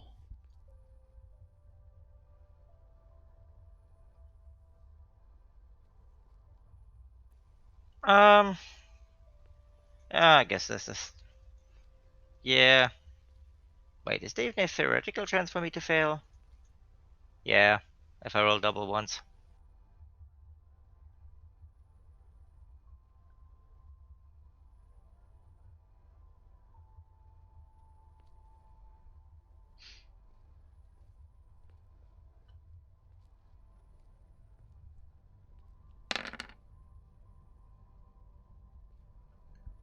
They do not have emissions dampers. Alright, alright. Well, next one would be. Yeah, is the ship a product of any world or culture? It is. It appears to be a standard ship of, and if you guys would like, I can move you to the oops, I did not want to be there. Where am I? The sector map, but otherwise it's. Damn it. Sectors.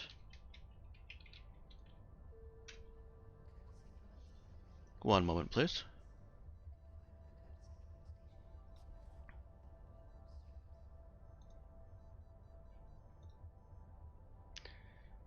Golden. This is a standard design from the shipyards, orbital shipyards around Anti in the QT2 system.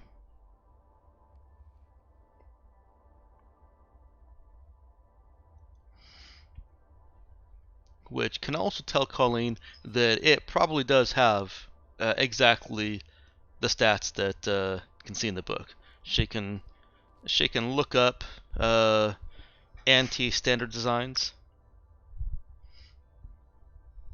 and they're unless somebody has gone and did their own ship modifications after it comes off out of the shipyard, they make everything pretty much the same.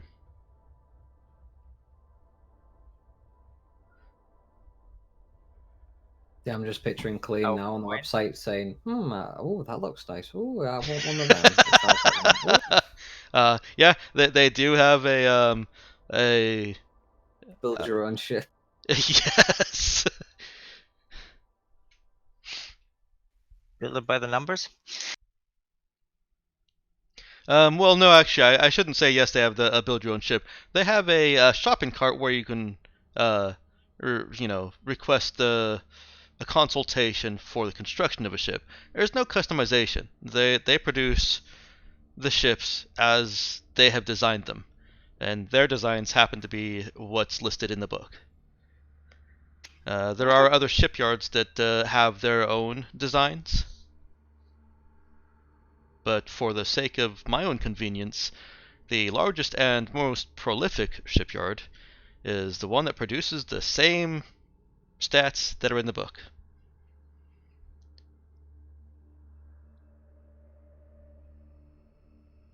It's also the one that's most likely to build a ship for a public interest or a private person. Well, for that type of ship, you want standard design anyway. It's expensive enough as it is.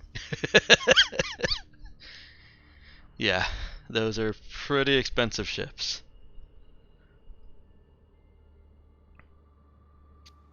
Alright. Well, if she knows the usually standard designs, is there anything unusual about it? Does it give off any strange readings that would contradict that? It does not. Okay. Alright. She would send well, the equivalent of a text message. If I say yes, can we talk?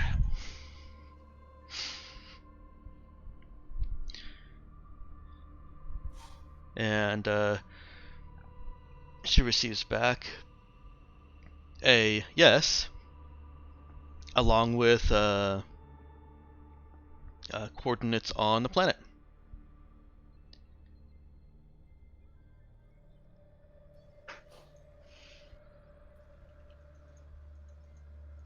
Oh, yeah. Well, she acknowledges that. Basically, with a, we'll meet you there. Stares at the bridge window, goes, I'm probably gonna get kidnapped again.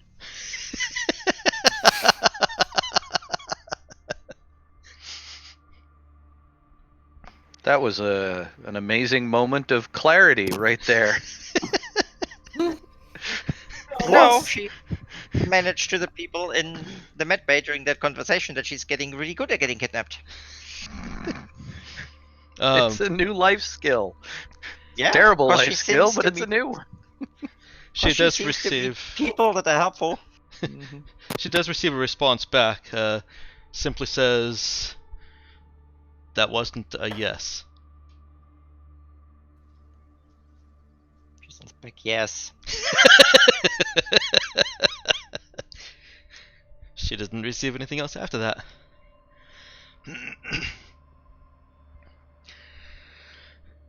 As much as I would love, for convenience sake, for the coordinate to be the same city on planet, or the same Hunter's Lodge on planet as the one that you guys have been going to,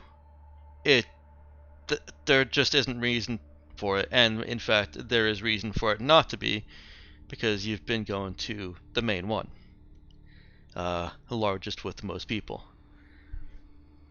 And so, Colleen's coordinates are, at first glance, it looks like it's just the middle of nowhere, but she's able to do a little bit more digging on that if she wants to.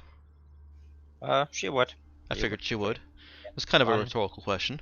That's Um, and let's see, the questions she can ask: hidden or low-tech communities. It is, when she reads over the data, um, just it's like a smaller version of the Hunter's Lodge city that you guys have been going to. Colleen has never been down on that planet, so he well, has no that's idea what it looks like. that your crew have been going to. It's just small enough and low tech enough that it doesn't come up as one of the obvious energy using surface communities.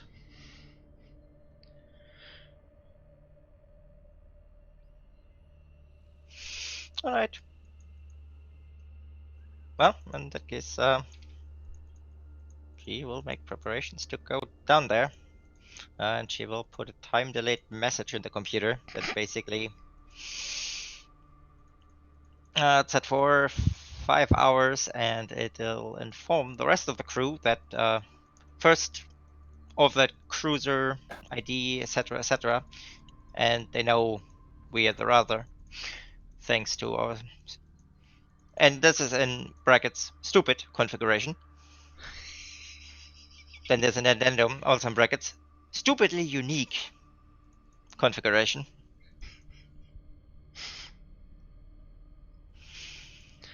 You wanna But they might have information. write this down, I can, please? Thank you. And yeah, then she packs 2 of the drones. And well, cargo lighter time. All right. She will need to move the ship to get there most most expeditiously. How much would it shave off the travel time? Because she'd rather not move the ship. In cargo lighter, well, with the way that we've kind of figured it out, she wouldn't be able to get there in the cargo lighter. Not from here. I thought we are in orbit. You are in orbit. But she would need to travel too far laterally.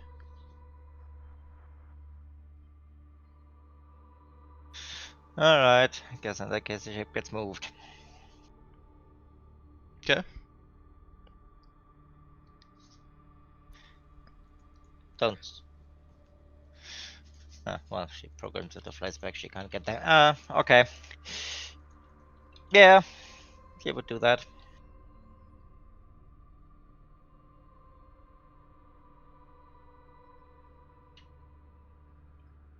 Okay.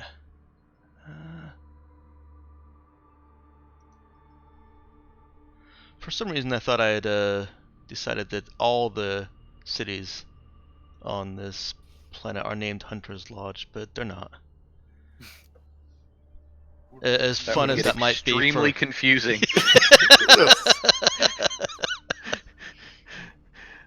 There'll be one way to render GPS map navigation completely fucking useless. Meet me at Hunter's Lodge. Which one? Could always have the city name preceding it.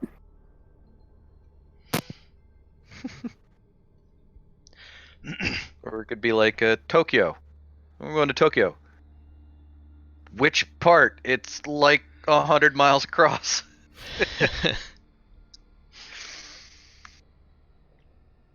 No, Yeah, but Tokyo has a lot of little sub-neighbor or sub-cities in it. You could have all the cities be anagrams of Hunter's Lodge. oh, that'd be fun. No, they're not. All the cities have a Hunter's Lodge in them, as kind of it's basically the town hall.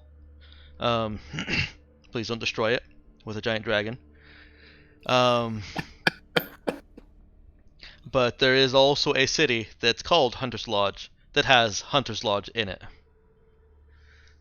This one, however, is called Buffalo Point. Once she's able to get a little bit more information. And well, Hugo's probably sleeping at this point. Crew down on planet don't know what's going on. Nobody's locked calling out of pilot controls. And so Nope. the ship pulls away from Dead Horse. Dead horse, dead horse. Don't make me regret that name. I'm gonna make you regret every name you've ever given to any ship. Nah. It's one of our goals in life.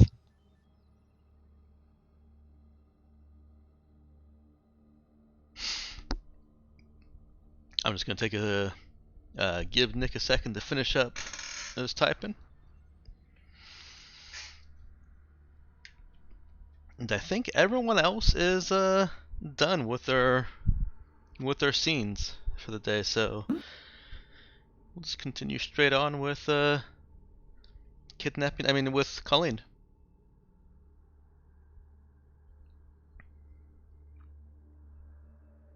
Oh, it's my cursor is literally at the end of the same line. One large city, Hunter's Lodge, acts as a planetary control hub, but smaller lodge villages dot the world.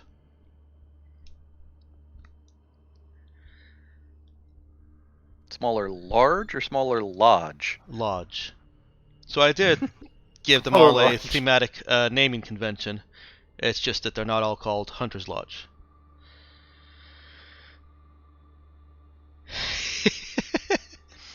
Sorry, let me revise that to Buffalo Lodge instead of Buffalo Point.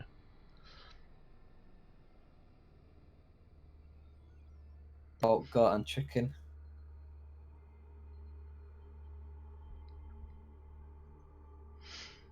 Maybe horse as well. No.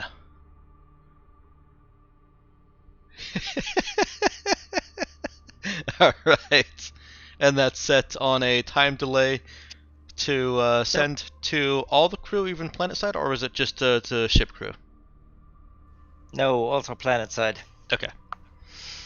All right. Colin Does moves. the Go ahead, Matt. Well, I was gonna say does moving the ship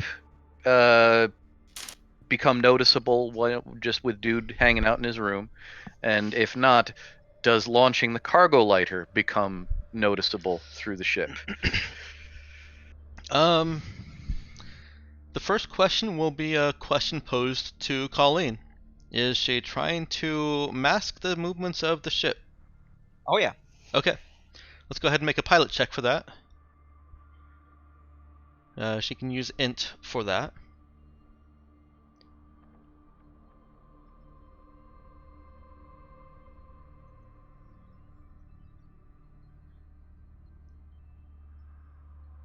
And the difficulty will be 12. It isn't actually 12, I just want to throw you off. It wouldn't be that hard. But a 6 is not going to cut it. Difficulty for this, depending on how fast you want to get there. And actually, I'll stop talking right now if you don't want to even consider the expert reroll. Oh yeah. Alright, so the difficulty is going to be 8 to 12. Actually, not even 12, because she can't possibly get the ship there that fast. And all fairness, her focus is more on stealthy than fast. Okay, so if she's only focused on stealthy, the difficulty is only 8, and it's going to take about an hour. Actually,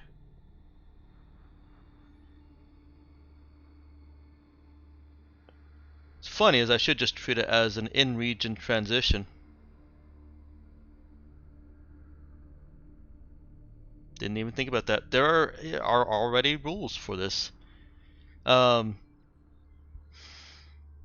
So she can get the ship positioned in, I'll say 3 hours, because it's not that big of a region transition. It is big enough that trying to take the cargo lighter was not really an option. So if she's willing to accept 3 hours travel time, then difficulty is 8.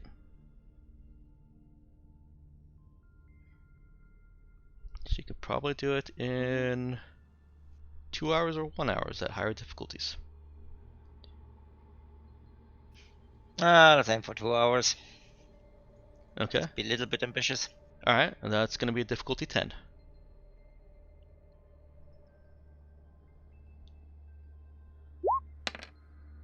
Well, there we go. Aha! So, Ambition. to answer that first question, Matt, no, there's the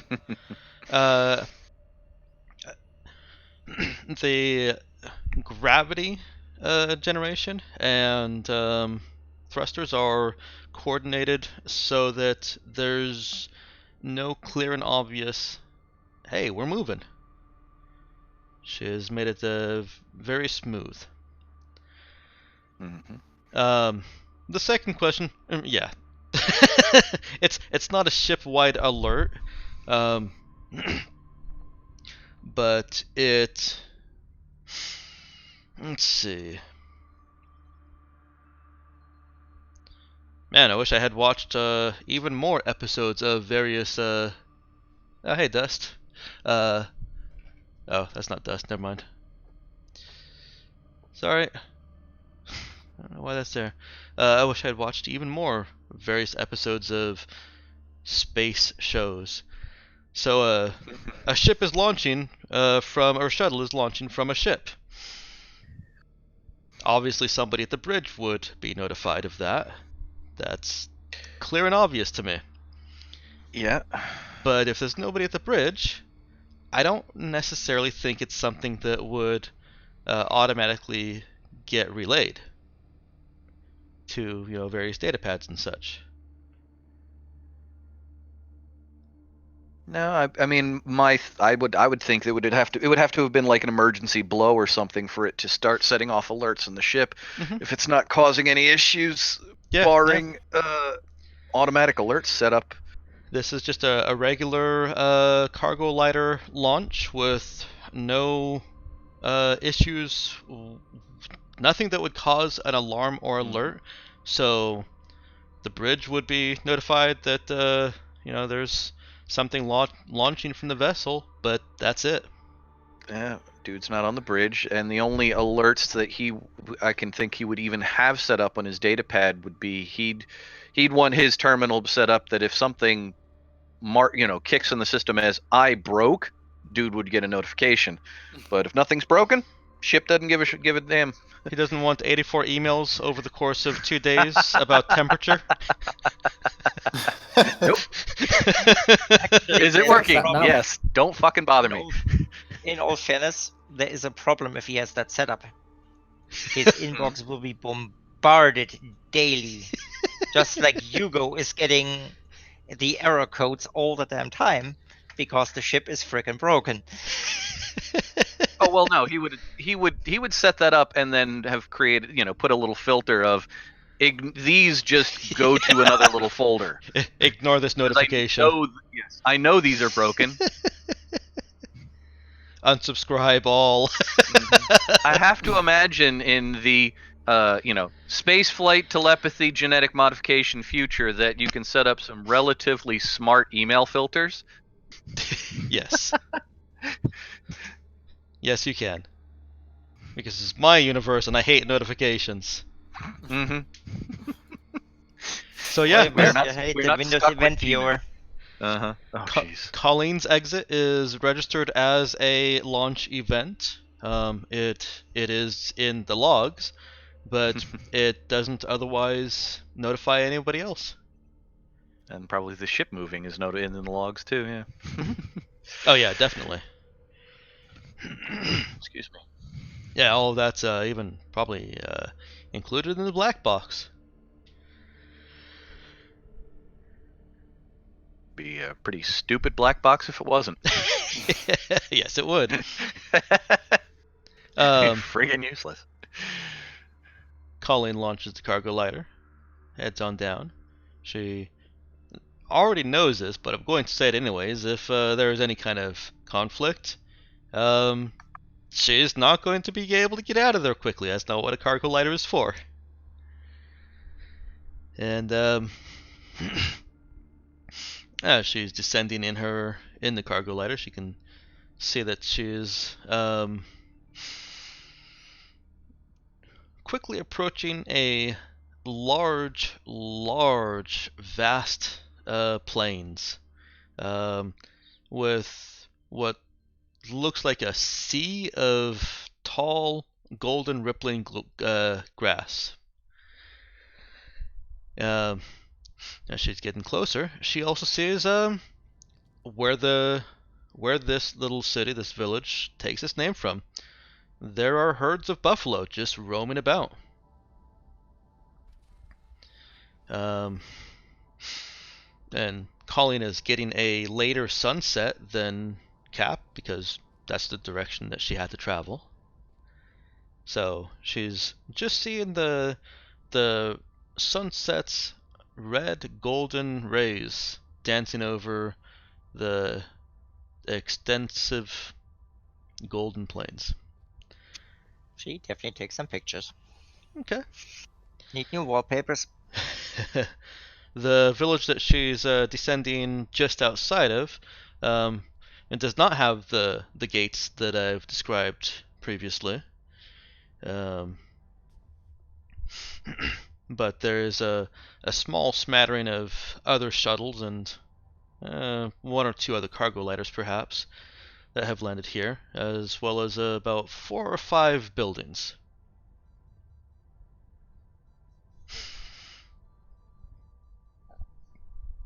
Excuse me. The coordinates that she was given were exact all the way down to pointing at one of those buildings in the collection. Is it a restaurant? It is not a restaurant. No. Is there a restaurant? There is a restaurant. Couldn't you get something to go? She certainly can, as she walks in. She gets a few looks from the people that are just sitting there. Actually, it is dinner time, so they're eating. It's a restaurant Also, and I'd like bar. to point out she has changed out of the pajamas. Not turned down the pajamas. I forgot about that. What is she wearing now? She is actually wearing the business attire. Okay. She put to. Who knows what local governments needs overthrowing this time around? So she's wearing the business suit she was wearing on Source.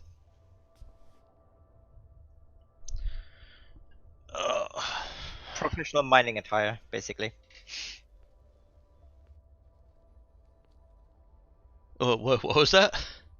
Was the professional mining attire. Yes, I do remember that. So she's getting some odd looks from the mercenaries who are wearing mercenary clothes. Lots of leather, of course. And she smells a delicious buffet of meat. Sees people eating burgers. There's a little bit of fries, looks like. Yeah, actually, Yep. it does look like burger and fries. Well, burger and fries it is. Okay. Are they made from buffalo? Probably made from buffalo. The fries, however, are not made from potato.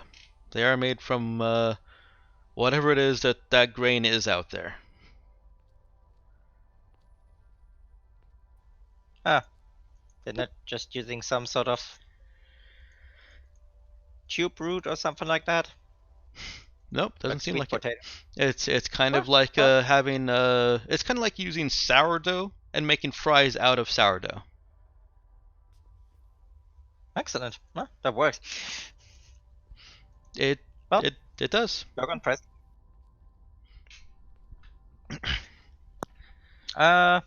Do they offer condiment packages?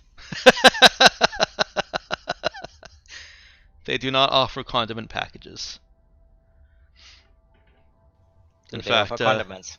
they do offer condiments, but it is a you tell us what you want, and we'll put it on your plate or on your burger. They have only a few basically spurty containers. Fair enough. Do they have a salad option? Do they They offer also some salad? they do have some greens that come with it. Alright, man, some fresh greens for that. Yeah. And yeah, to go. And she would head over to that meeting place. Okay.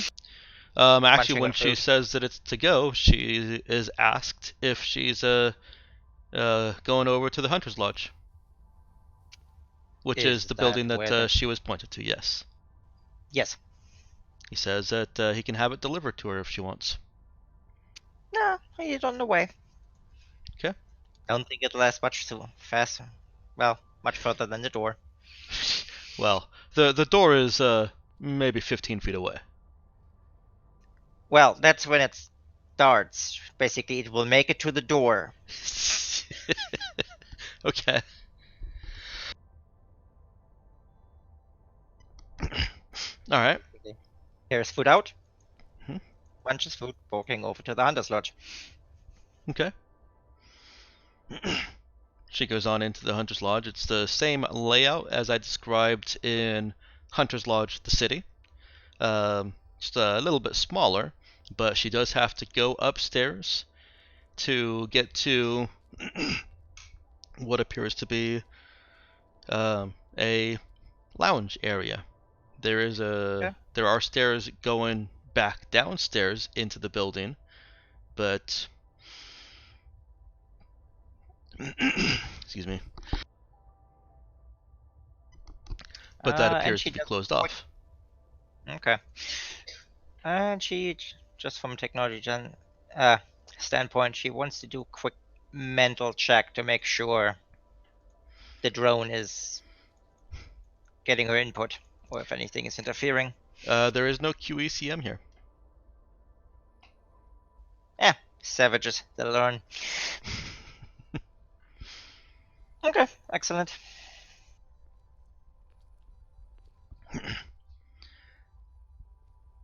And she switches on the mode on her datapad that makes it look like it's inactive, when it's not. Appear offline. No, it looks like it's off, but it's recording everything. One moment. Worked out great last time.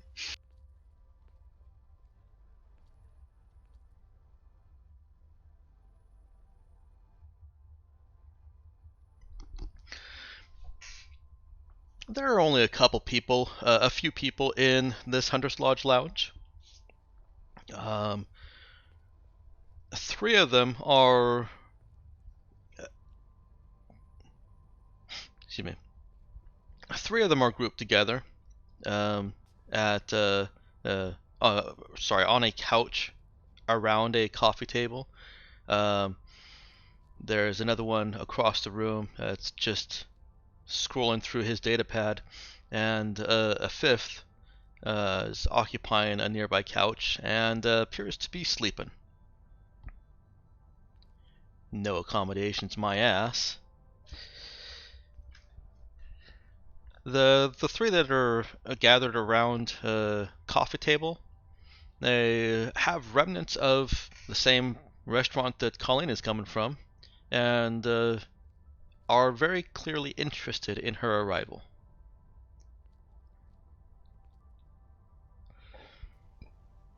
Alright.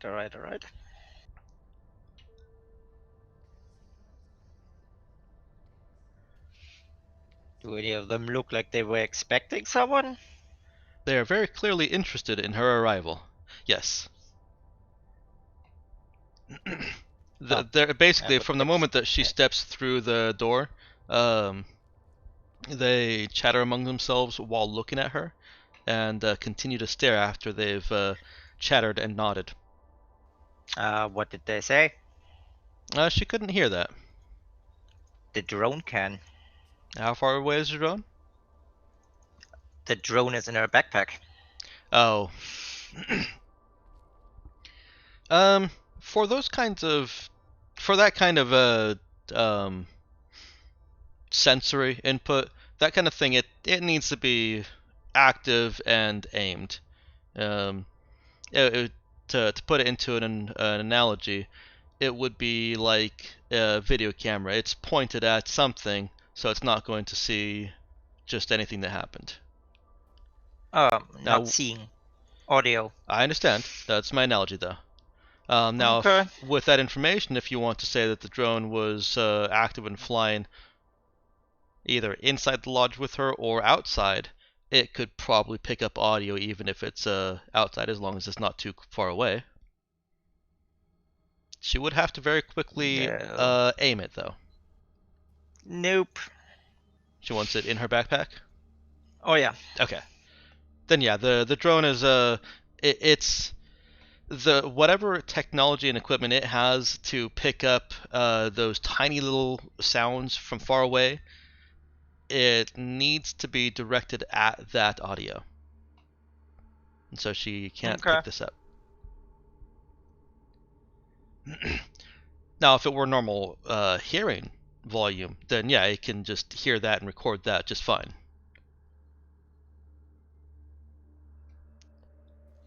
Okay.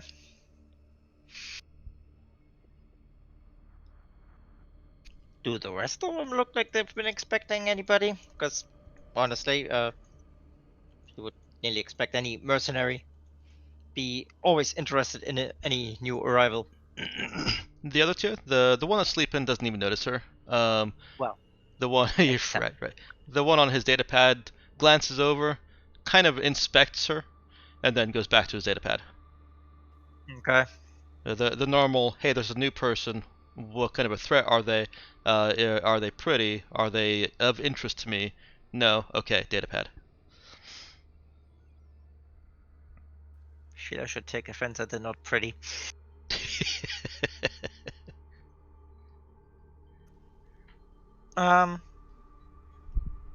Well, I guess she said it over to that group there. Okay. Um, One of them, as she's approaching, kind of nods up and asks, "Are you the yes?"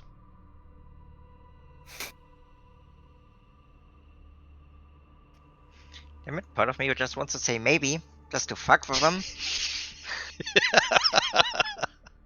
Because But that has worked out so well so often for Colleen. No, that's not a character thing, that's a me thing. I know. I know. Just for that stupid question. So, no, she's just saying yes. He stands up as a tall black man with I don't know whether they're called dreads or braids or what it's called anymore, but those kind of thick dreads that black hair is so good at making when they want to. Yeah, maybe dreads. I thought so. It's clean. It's not like dreads from dirt. Could be cornrows in all fairness. No, those are braided as far as I know. Yeah.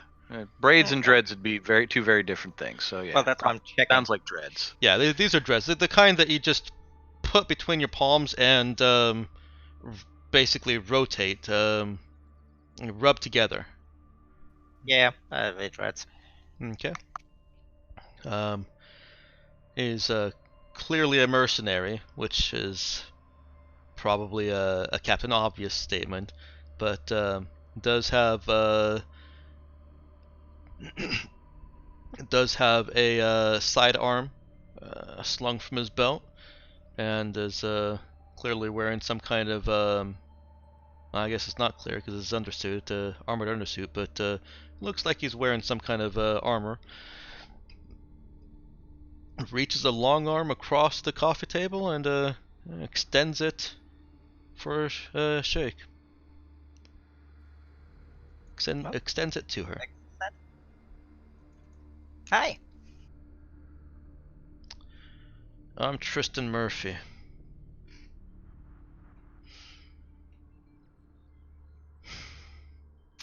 I'm Colleen. What's your interest in the Cardinal Sons? He sits back down. There is room on other couches around the coffee table. The these hunters' lodges, the lounge area, is supposed to reflect kind of old-timey hunters' lounges.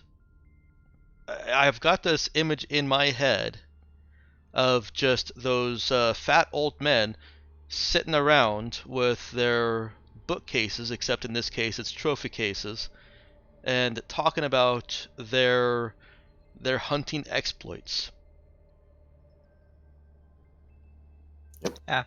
League of Extraordinary Gentlemen movie. Kind of, yeah.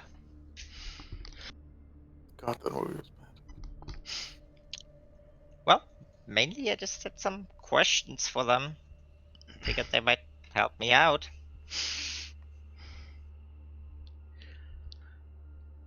I just want to know, did you kill my brother? Who's your brother? Terry. Strap.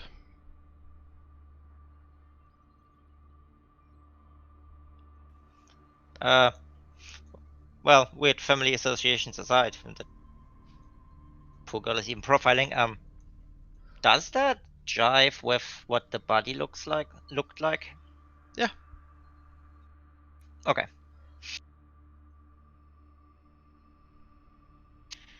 I don't think so. That's part of the question.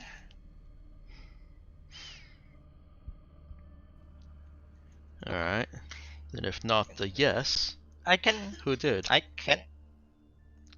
That's exactly the kind of question I would like to ask the Cardinal Sons. Look, I can explain. Mind if I sit down? Yeah, please. Puts the backpack, well, the side of the couch. Is there a corner or something like that? Uh-huh. Doesn't necessarily would it be sandwich between all of them.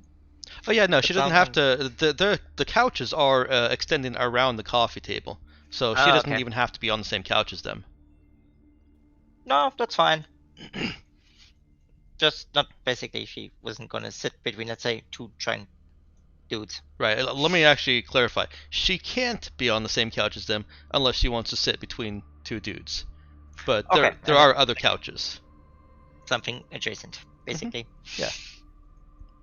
It's not like she sits at the other end to show her disdain or anything like that. Okay, she just picks the couch next to them. No, She finds other ways to show her disdain. She actually doesn't have a disdain.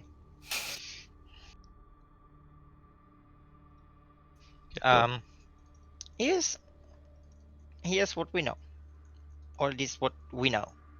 We got a distress call from the planet. I mean, do you have an idea of what happened, where it happened? Because obviously you know your brother is dead, and to say it, yes, he is. We've seen the body. But what essentially happened was we got there, got a distress call from a colony, went to investigate, and it looked like one hell of a firefight down there. And everybody was dead. We kind of tried to get as many information as we can. I mean, they had a coma ray, so I tried to get the records of that, which I can, well, get to you if that helps. If you're looking for whoever killed them. And we were left with a lot more questions, and then before we need some parts from the coma ray. We seem to have an accident somewhere down along the line. It's kind of weird. I did put in a message that basically was a big kind of fuck you to whoever did not help these people. So we didn't kill him. We don't know what happened, and well, with the information, that's how I got the name Cardinal Sons, and I've been looking ever since to figure out what the hell is going on. And well, since I already kind of said yes to some of your questions, you know we got blamed for this, but we didn't do it. Hence the vested interest in figuring out what happened. We told him not to go. We told him it was bad news. I mean, I saw that you were at least kind of... Wait, so are you Cardinal Sons or ex-Cardinal Sons? What's left of them? I mean... We're not running the same name anymore. I can understand how that might be a good idea every now and then. But what happened? I mean, I know there were these contract negotiations. I mean, why did he go? What the hell was going on with that? Strap, my brother has a history with porcelain. Had a history with porcelain. Once we heard that it was the Raza, we wanted nothing to do with that. He thought he could talk her out of whatever she was doing. Okay, so good history? I mean, what kind of history? They all give a little bit of a chuckle. Yeah, you could say good history. Over and over and over again. So, business associates? They laugh. Yeah, kid. Business associates. Yeah, that's one way to put it. No, she's being genuine. She I does know. not take We shit did for not that. get it. We absolutely get that. Which means she has never heard the Flight of the Conchords. It's business time. Yeah, they laugh and then agree. Yeah, business associates. All right. I mean, did he send anything back? I mean, we know they were worried about us coming there, but as I said, it wasn't us. Actually, in fact, she's putting up a data pen, basically switching it to the active mode. No, And she actually sent him over the data she pulled from that Comaray. Okay. And the data from the sensor, from her sensor logs, basically the ship that was registered, that was there, the fighter that made the descent and everything. So whatever happened way before we even got there.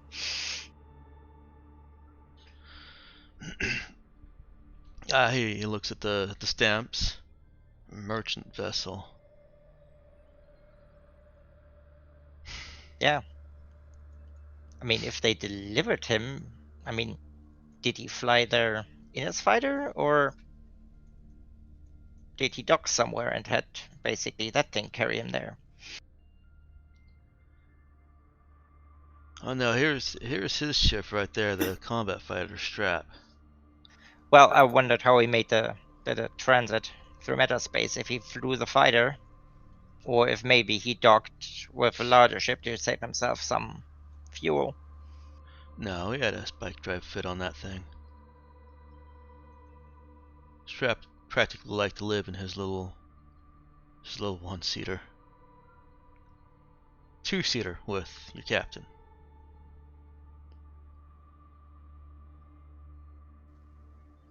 She is your All right. captain, Go right? for it. Not just talking to some Oh. random person.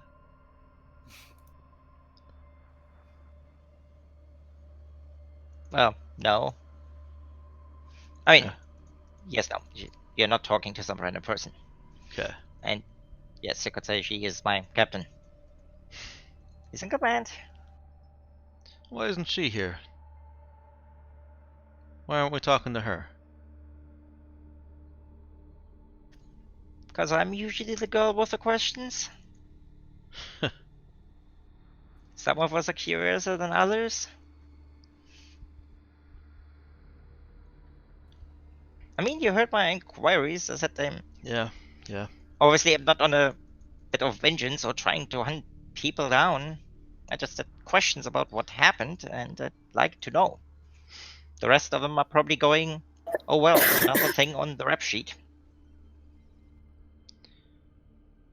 I don't recognize any of these ships. Neither did the comm. Said lady apparently. It's too easy to change transponders these days. Makes all these identifying codes pointless. Yeah, well, yeah.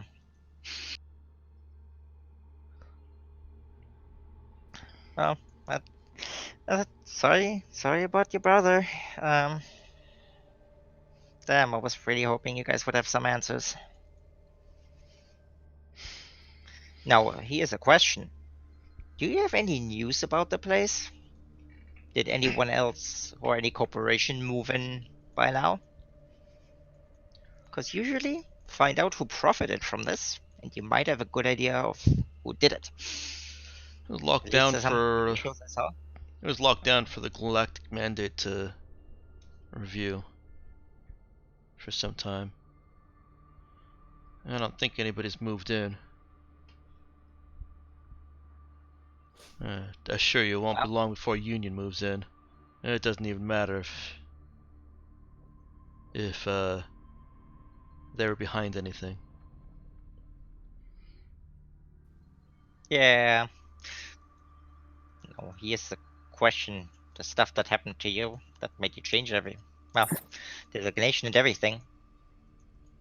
Could this have been related, or just something else that went spectacularly wrong? Slow down. What are you saying, kid? Well, I was just asking, since you said things went obviously badly wrong, since you're no longer the Cardinal Sons, and I was wondering if was that related or in the aftermath of this whole business, or just something else that went terribly, terribly wrong. I lost my brother, kid.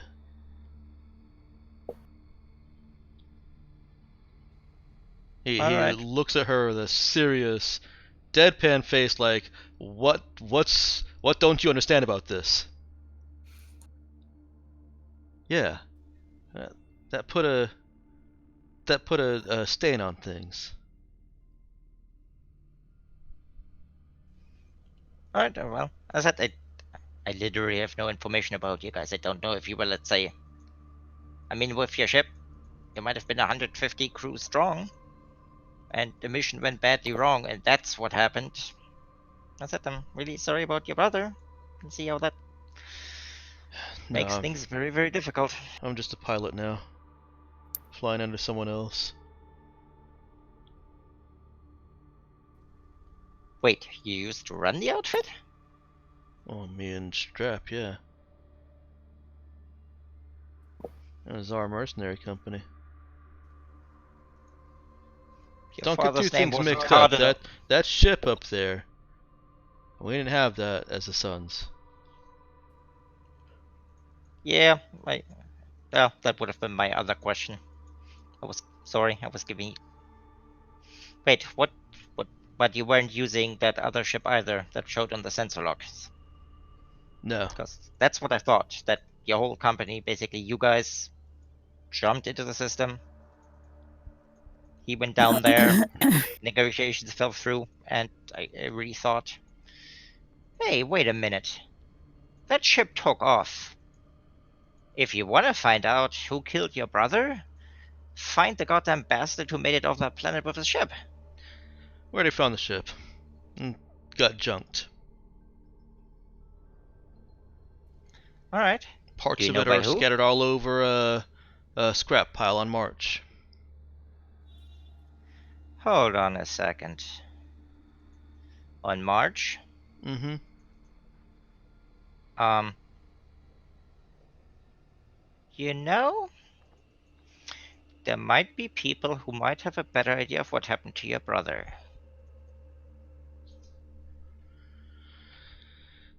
Yeah, who's that? She gives him the designation. God damn it, why do I keep renaming ships? Whatever the ship of idiots. The ship of idiots was before. Starbase. Starbase. Here we go. You know, we just delivered some idiots who went after Maltech to this planet. They actually hit us while we were, well, suffering from nasty accident. If in fact, now that she actually puts the pieces together, does whatever she has on that ship that was there match anything from the starbase?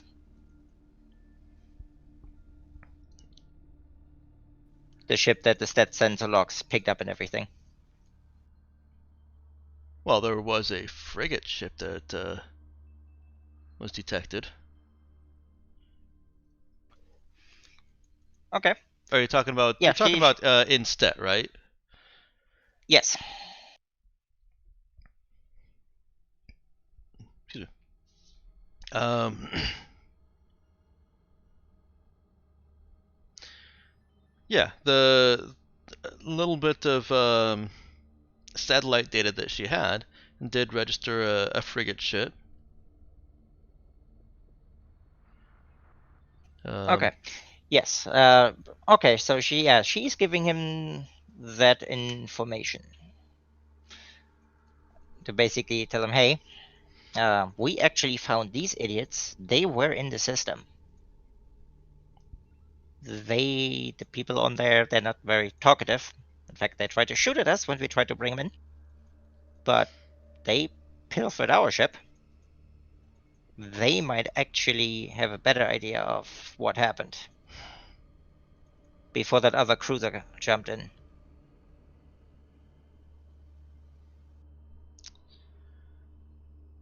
All right. So I don't know what they're doing to them on this planet. I mean, did they get barbecued or something? Wait. You said they did the people here know they're after Meltech, Oh yeah. and they're In fact, here that on was this the bounty planet on. now. Mm-hmm. Fuck. They're facing the Jade ceremony. The what? They're gonna send them out. Drop them off, middle of nowhere. Drop off a sonic beacon.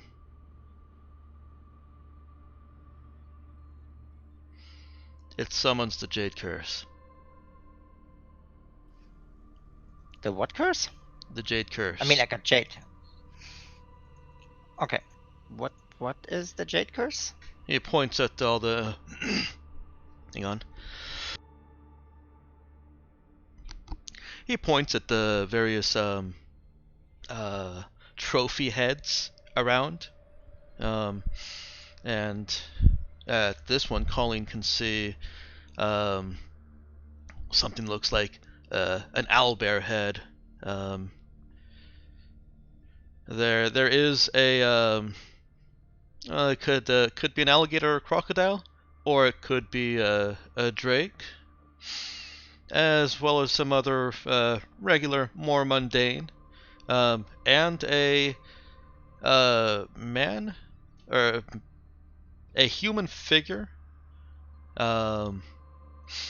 in full-on samurai regalia, and she can just make out the placard next to him saying "not to scale."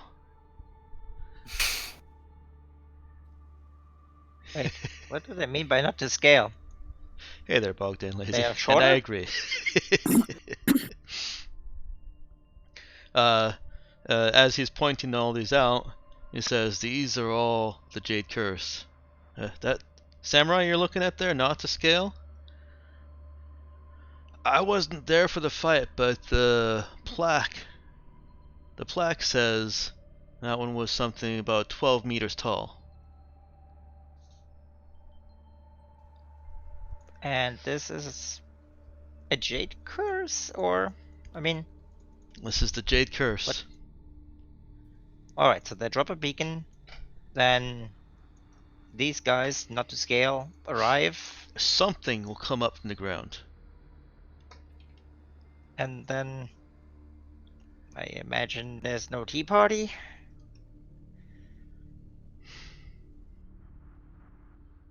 If by tea Well- party you mean the earth the earth is resalted with the blood of those who would destroy everything with Meltech.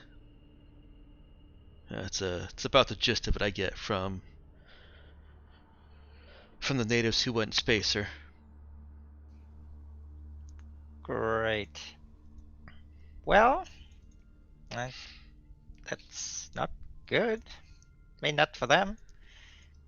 I don't suppose, since you do have a ship, you could swoop him, grab him from the wilderness, and, well, ask them what they know? The reaction once that beacon is dropped is pretty swift. I'm not risking a shuttle for that.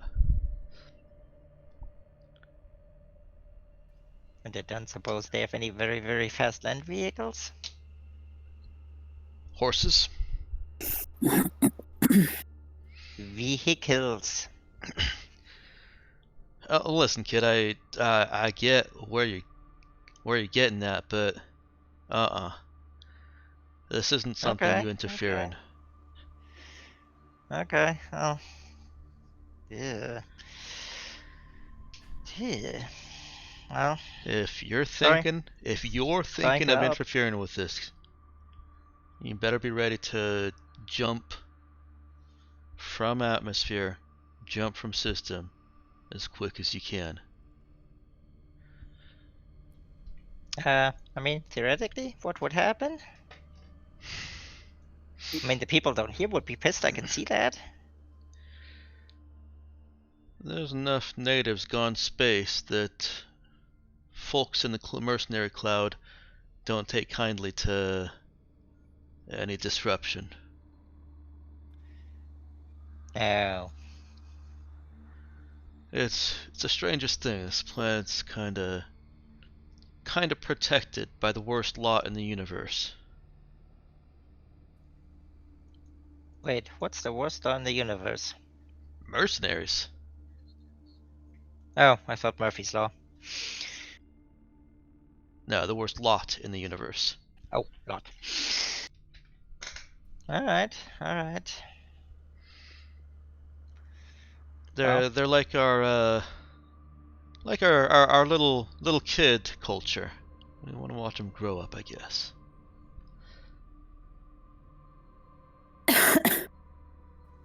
Guess you gotta get recruits from somewhere. Well, sorry. Just a thought. Damn it, I wish I had known this before. We could have questioned them all the way here. Unfortunately, I have bad news. The third guy that was running with their original lot is also dead. I'm not surprised. Yeah, they're idiots. They really pissed off everybody.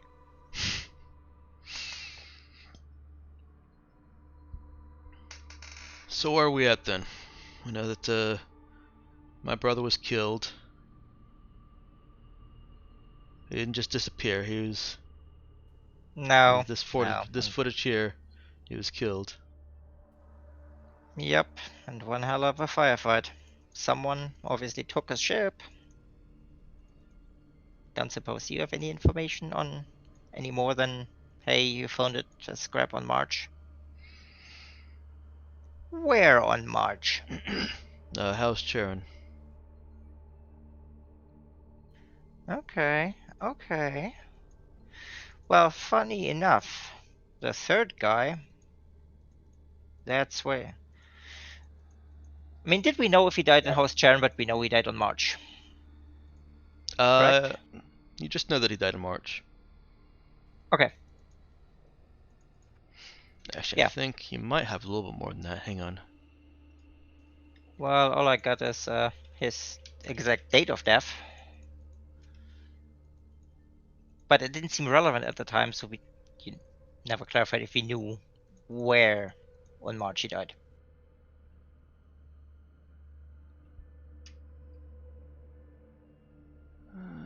Back to that first one. But yeah, David Chipman, DD, May 12th, 2350. Yes.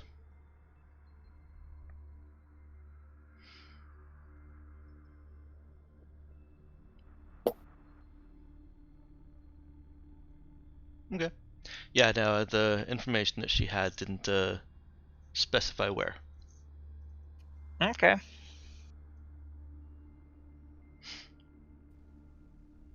Why do I feel this might not be entirely coincidental?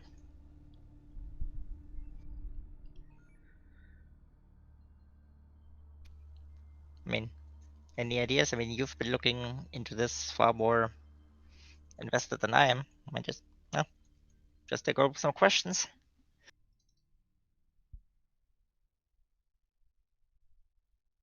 Whoa, what's that? Interesting. Sorry.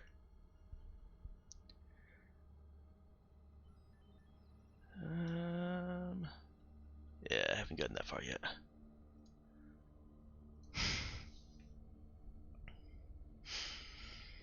He shakes his head. Says, maybe didn't look into it as much as I should have. I've learned more today about my brother's death than I have in almost a year. Actually, last time I saw him was a year ago.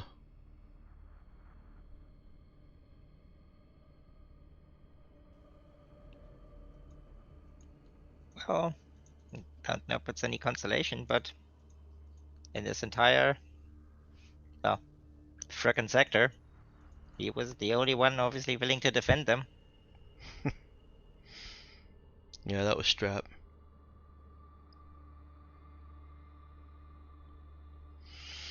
Well, I don't think anything will make you feel any better, but at least like knowing that he was one of the good guys, because I wasn't sure. Yeah, always burned me. He fell in with your lot, with poor Shalyn. Do you have an idea how they ran into each other? Where else? At a bar. What's your Any captain particular like, kid? planet? Well, these days, kind of like your brother, trying to do the right thing. Really? Mm-hmm. Really. Destiny they found each other then. He kept saying she wasn't what the story said. She wasn't what the story said. She wasn't a terrorist. It said she did Well, the things they said, but she had her reasons. She was a good person. Here, he she's okay. he suddenly reaches for the pack beside him, starts rummaging through it, and pulls out a kind of a short, no more than 3 or 4 inches braid of black hair, and tosses it over to Colleen. Why don't you give that to her? I don't need it anymore. Wait, what is it? It's Strap's braid.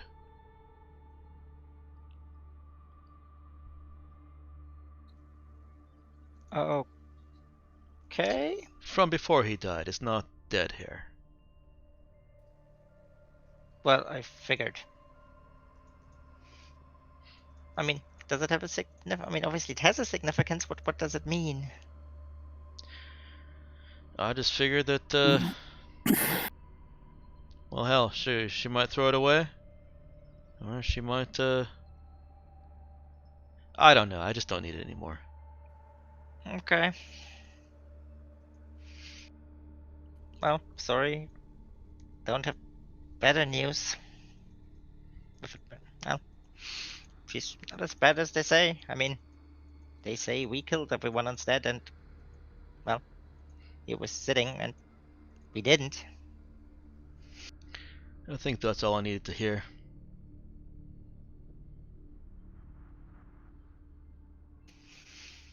I guess keep well, keep asking questions about things. Because apart from your brother, they killed everyone down there. I'll tell you what. You keep asking questions. You find anything? You need any help? You give me a call. And he Well, also transfers comm information. okay. That was the next thing I was going to ask for.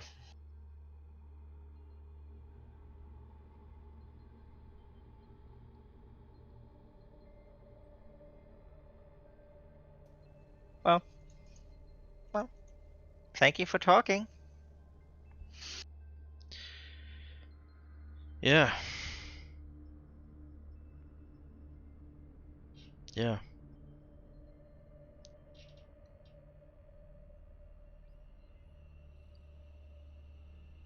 He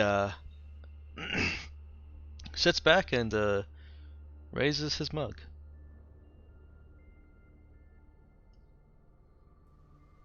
Well, she raises whatever was left of her food container.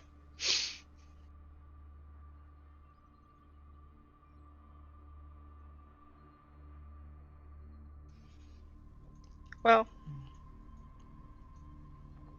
if you do ever come across any other information, well, shoot me a message. And she gives him the information to that Okay. basically mailbox she set up for her sister. All right.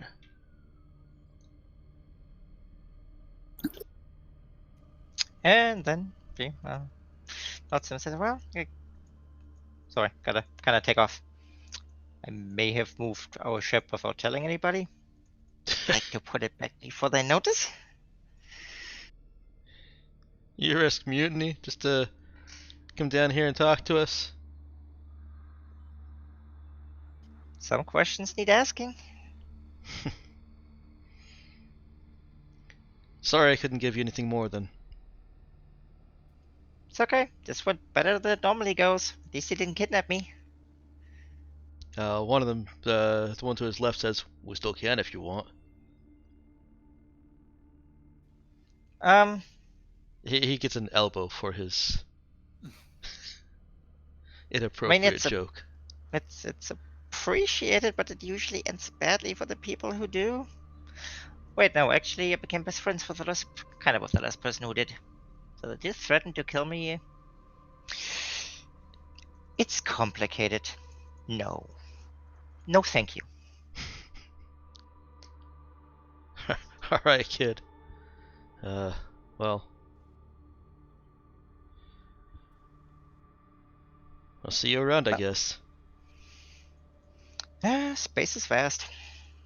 I do hope things improve. Once again. Space Sorry is about your fast brother. if you're the yes. No, not so much for everyone else. Well, even for the yes people, it's a lot smaller these days. Mm-hmm. Hey, I don't suppose you guys are headed to March at any point soon. I don't know where our outfit is going. Fair enough. Sorry, otherwise I would have asked you. Maybe you can send a message to a friend. Okay. We can still carry it and deliver it if we do make our way out there. Nah, we might be back there sooner. I don't suppose there's a message station anywhere near here. Uh, most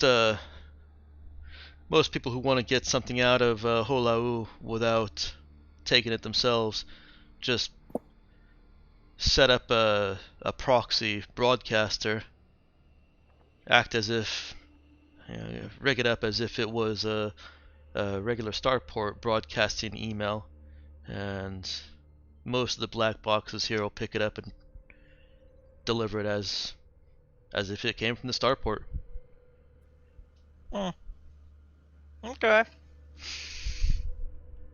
And it may not be No something need. that Colleen has thought about, but now that the idea is put in her head, yeah, it wouldn't be too difficult to set something up to look like just a regular email and then follow the regular email confidentiality protocols. Well, if you trust them. No, it was more like dedicated messenger services. Gotcha. The Yugo types. Couriers. Mhm.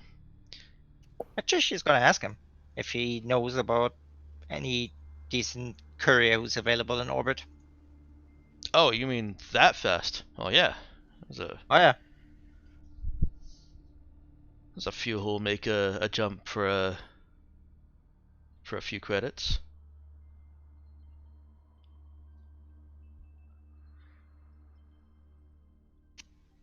He gives her a couple of names.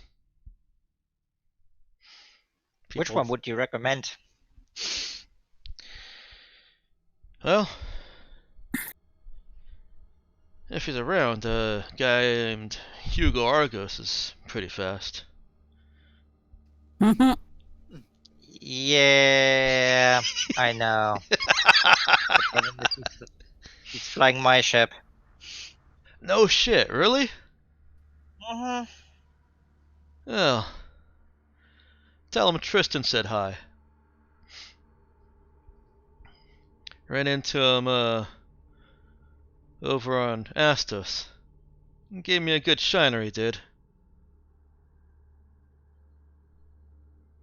Great. So I could have saved myself the whole freaking hour about things about what you guys intended. Because that bastard knows you? God damn it. We've run into each other a couple times, yeah. Only one of those got us into a fight. Well, I guess it worked out. At least you know more now. Yeah, this was kind All of right. what do they call it? Cat house, cataract. This was kind of cataract. You mean cathartic? No, cataract. That's you going blind. I hope not. I mean, I can take a look if you want me to. What? No, I'm not going blind. That's what cataracts do. No, cataract Cathartic. is when I've something's heard like experience. helpful. in your brain. Yes. Cathartic. Oh, that's cataract. She pulls up the frickin' definition of the word on her pad. One of the guys leans over to him and says, "Dude, it's That- It'd be awesome if that happened to this captain all the time. Every now and then his crew's guy like, no, that's that does happen, and he says, "Oh, yeah, cathartic." What the hell's cataract mean? It's something that happens to your eye. It's bad. Usually requires some medical procedures. You sure you don't want me to check your eyes? My eyes are fine. Yeah. She should check his Alright. brain. All right. Well, What did you- if you're flying with Hugo, then go with London here. You'll get a message Okay. across. It is a little bit more Thank you. expensive, but he's Hugo not. isn't that cheap either. No. We're just about to pay all the time. That sounds like him. London's not. If he's in space, he's not doing anything. He won't be drunk. He'll be able to fly it out within minutes. Well, maybe not quite that fast, but hey. Thank you. Just need someone reliable. He'll do the trick. Alright, well, as I said, I have to move my ship back. So, it's been a pleasure. All right, kid. Don't get caught. Well, as I said, my track record just improved. I didn't get kidnapped. And she skips out of the place. All right. Colleen makes her way back up to the ship. Yep, and while she does that, she's trying to get a hold of that courier that was recommended. Okay. As Tristan said, he's quick to reply. It takes her no more than 15-20 seconds before she gets a yeah. Now I'm not wording now. The comm screen, the view screen on the shuttle. She gets a video hail request, whatever it's called. Hi, I'd like to send a message, please. Yeah. What do you want? I need a certain message delivered to March. Fast as you can. All right. Give me a second here.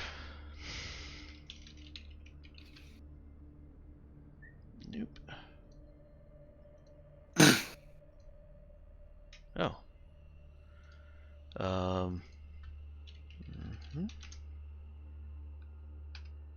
Damn it. I'm trying to look up what the book suggests as One. costs. Couple of credits per hex. Literally a couple. That's it. It's dirt cheap. I think it's Uh, like 3 or 5 credits per hex. Did you say So 300 that's for, like, credits? It's single digits. Oh, yeah, no, that's just for regular. You just send it along with mail. That's basically that's your postage stamp for regular delivery. You're asking for next business day, which would obviously be the fuel costs and then a little bit extra. Yeah. Where's my chart? Where's my table for that? You remember? Are you guys looking at it? What page do you need to be on? I'm just looking at service. That's Services, 77. right? Under equipment. But that's what goes. Mail message interstellar cost 1 per hex. Yeah, that's for normal email that I'm not charging you guys for. Yeah, I mean, Because it's fuck that. 500 for a fuel bunker. Sorry, to fill up. So it'd be $1,000 if he was just doing a single run, Mm-hmm. with not the cost of his time involved. Expensive to send a single message. Could have a lot of wildly decadent parties for it. Well, yeah, I have to imagine. I mean, just even in the real world, if you wanted a courier to just do one specific thing and not be part of like FedEx or International Post or whatever, I got to imagine it'd be pretty friggin' expensive. Well, I guess you could treat it as Starship Passage, which is That's 500 per hex. Yeah, that's what I'm looking at. But It's then they'd have to me make ask- sure to be able to get a ship that was happened to be going that way. It's like, hey, dude, can you drive to this other state for me and pick up my paycheck? Yeah, that's kind of what's being asked here. So, um, as a baseline, I'll treat it as the round trip cost for fuel because the courier intends to return here, plus the 500 for steerage per hex as baseline cost. So that you know that he is overcharging you when he says that he'll do it for 3,200. 3,200? Mm-hmm. Can she haggle him down? She can try. How does she want to proceed with that? Well, first she points out that even if he plans to return here, there are courier services that are going from Mars, so he will find more business there. Chances are he might even be contracted to bring a return message. And then she would also probably have some business data since she knows about fuel costs and things like that. Basically say, hey, it's not like you're doing it for nothing. Alright, go ahead and roll a int trade.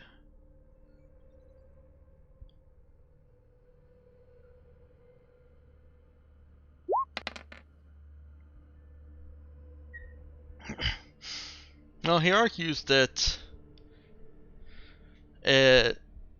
it's unlikely, a lot less likely than she is making it out to be, that a return message will come from March to Holau, which is where he intends to return. However, Actually, in fact, she's asking how fast can he get there. he says that he will get there in... Oh my goodness, why doesn't that divide evenly? What's his drive rating? He can do it in he can get there in 4.5 days.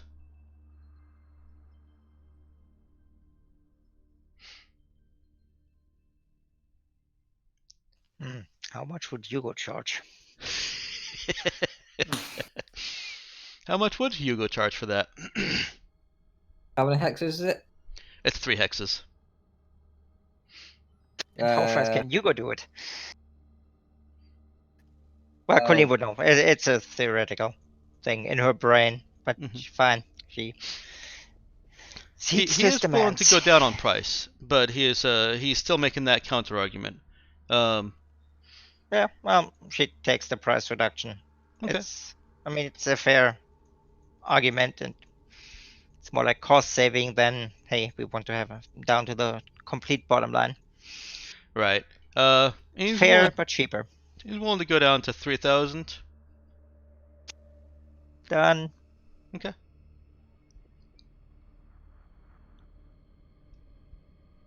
Now, if it was a situation where there's definitely messages going back to the location he's coming from, then yeah.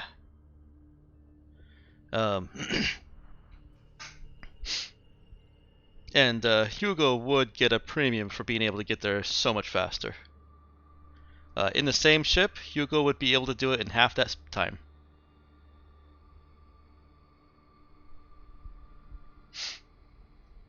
Actually, even less than that because of the +1 and the half. Yep, same ship, he does it quicker. Always. Yeah. Yeah, messages as fast as can be is expensive. Normal travel time for messages, I think I set at 6 or 7 days per hex. I can't remember which one I used. But yeah, I'm using either 6 or 7 days per hex for all the news of your guys' exploits and other things that happen outside in the universe once I actually start setting that up.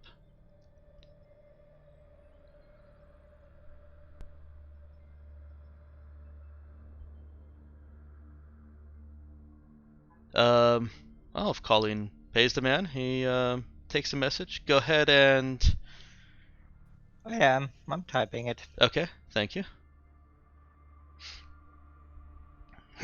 Colleen makes it back to the ship, and I'm not going to make her roll again to get back quietly, especially since it looks like Dude is not actually on the ship. So, did you guys want to go ahead and have Dude come down for the campout? Yeah. Yeah, I have no problem with that. It doesn't mess anything up, and it makes the ship move a little bit easier for Colleen. The only one that she really needs to worry about noticing would have been Nova. And the only reason that Colleen might worry about her is because she is cybernetically enhanced. She can sense things Nah. better than normal people. Nah, she wouldn't have been worried about Nova. Okay. But still, Colleen is able to just use the same roll to gently guide the ship back into place.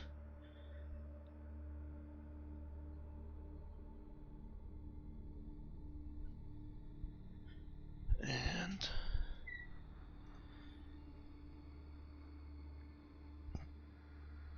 oh, I actually expected you to use the secret channel. Nah, in this case, it's fine. Okay, cool. I mean, nobody else knows about this, Right. but But I definitely appreciate making it public for the other players to see what's going on, and all the emotes. so their messages go. Uh-huh.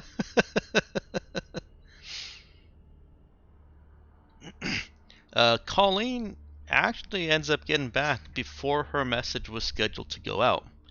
Does she want to cancel that? No, Okay. because there's no guarantee that we're going to March. No, not the message to Zoe. The Oh, that message. To- Yes. okay.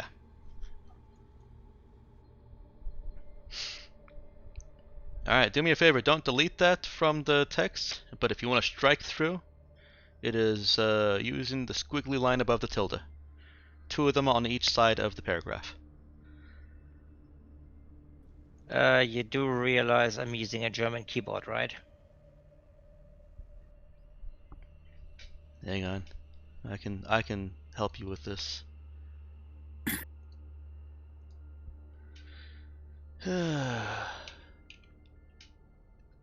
There you go. Now you can copy paste. I mean, you don't have to strike it through, but it'll just make it clearer that that is no longer a thing that happens.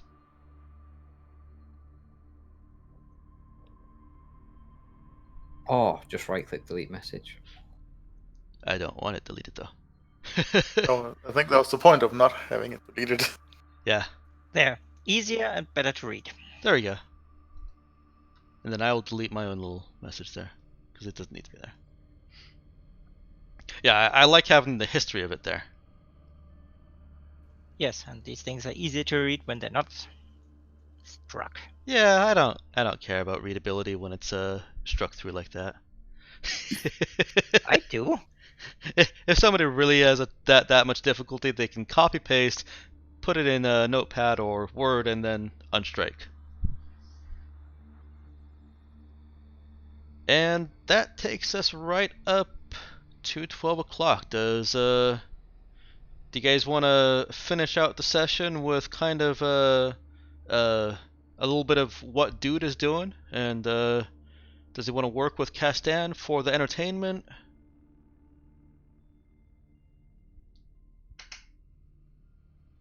Well, So would you allow that dude had that they'd called dude down for the camp out? I did, but I'm not going to now because you weren't paying attention. I'm kidding. Yes.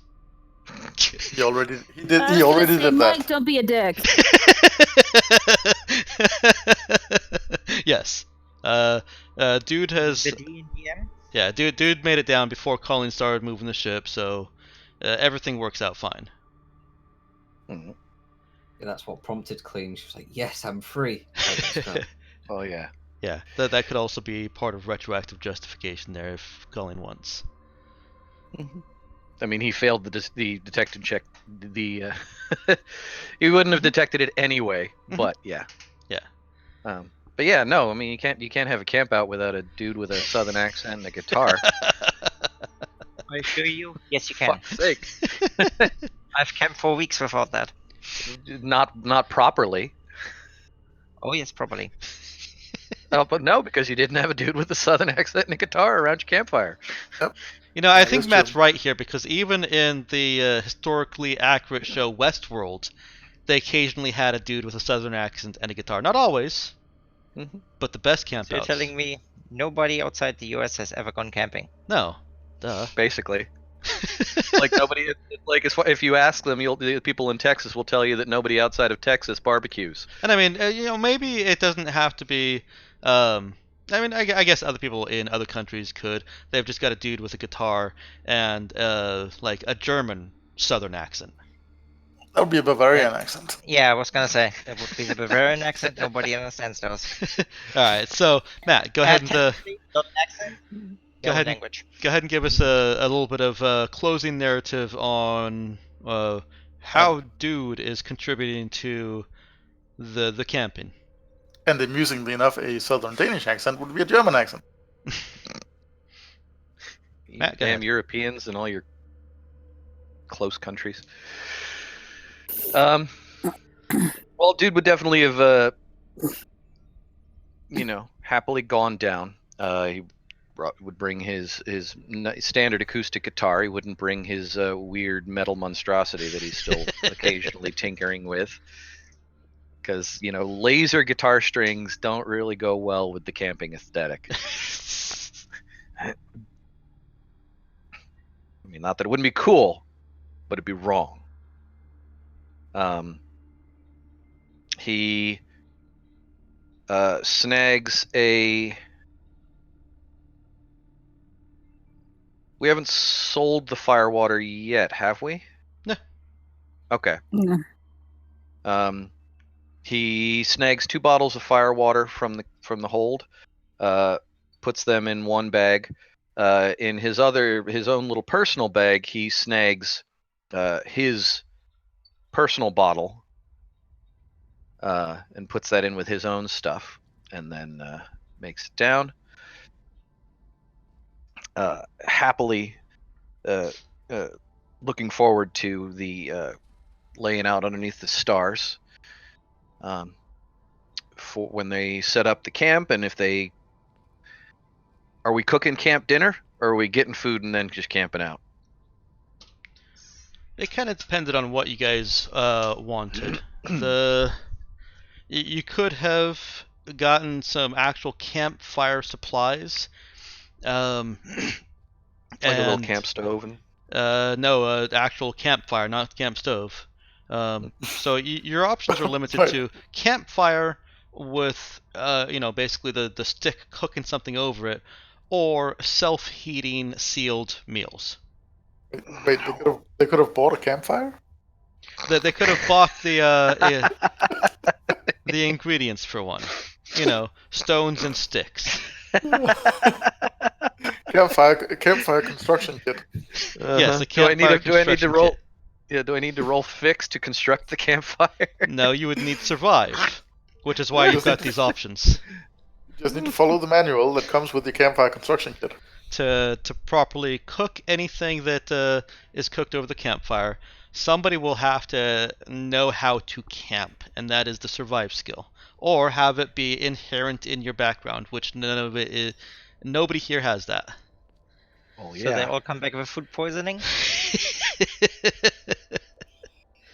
Yeah, no, none of your characters were previous backpackers or New Worlds explorers, which would, be background knowledge. But if anybody does have the skill survive, then you can do that perfectly fine anyways. Mm-hmm. I have a +0, which means I do have stuck a point in survive at some point. Okay. So then, yeah, dude could have set up a proper campfire and, Beautiful. properly cooked the food without getting anybody food poisoning. Nice. Woohoo! And, dude immediately volunteered for that. Okay.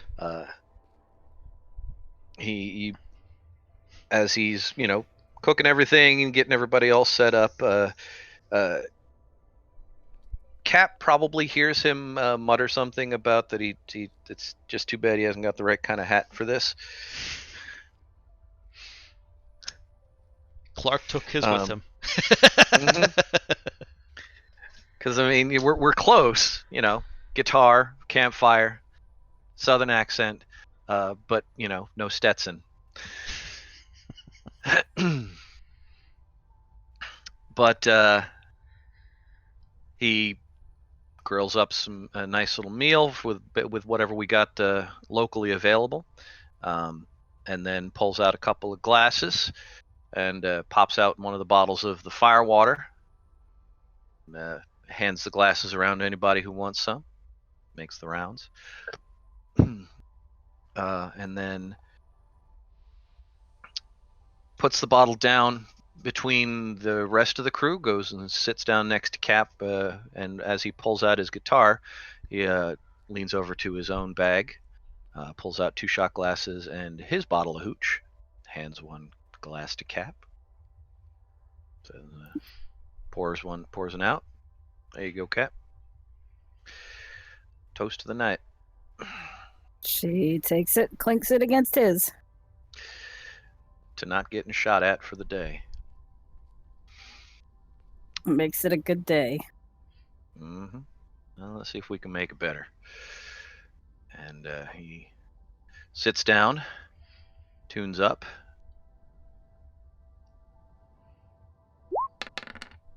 and starts playing. All right. He's Not bad. Yeah, Not great, he's able to. No, it actually is pretty good. He's able to kind of read the mood of those assembled, and kind of play to what everyone is wanting. Not everybody's wanting the same thing, but in Freebird. in reading the audience, he can kind of corral into a certain set of sounds that is pleasing to everyone. Nice. He is very happy with that. And dude will just play out the night. And let's go ahead and end the session with that.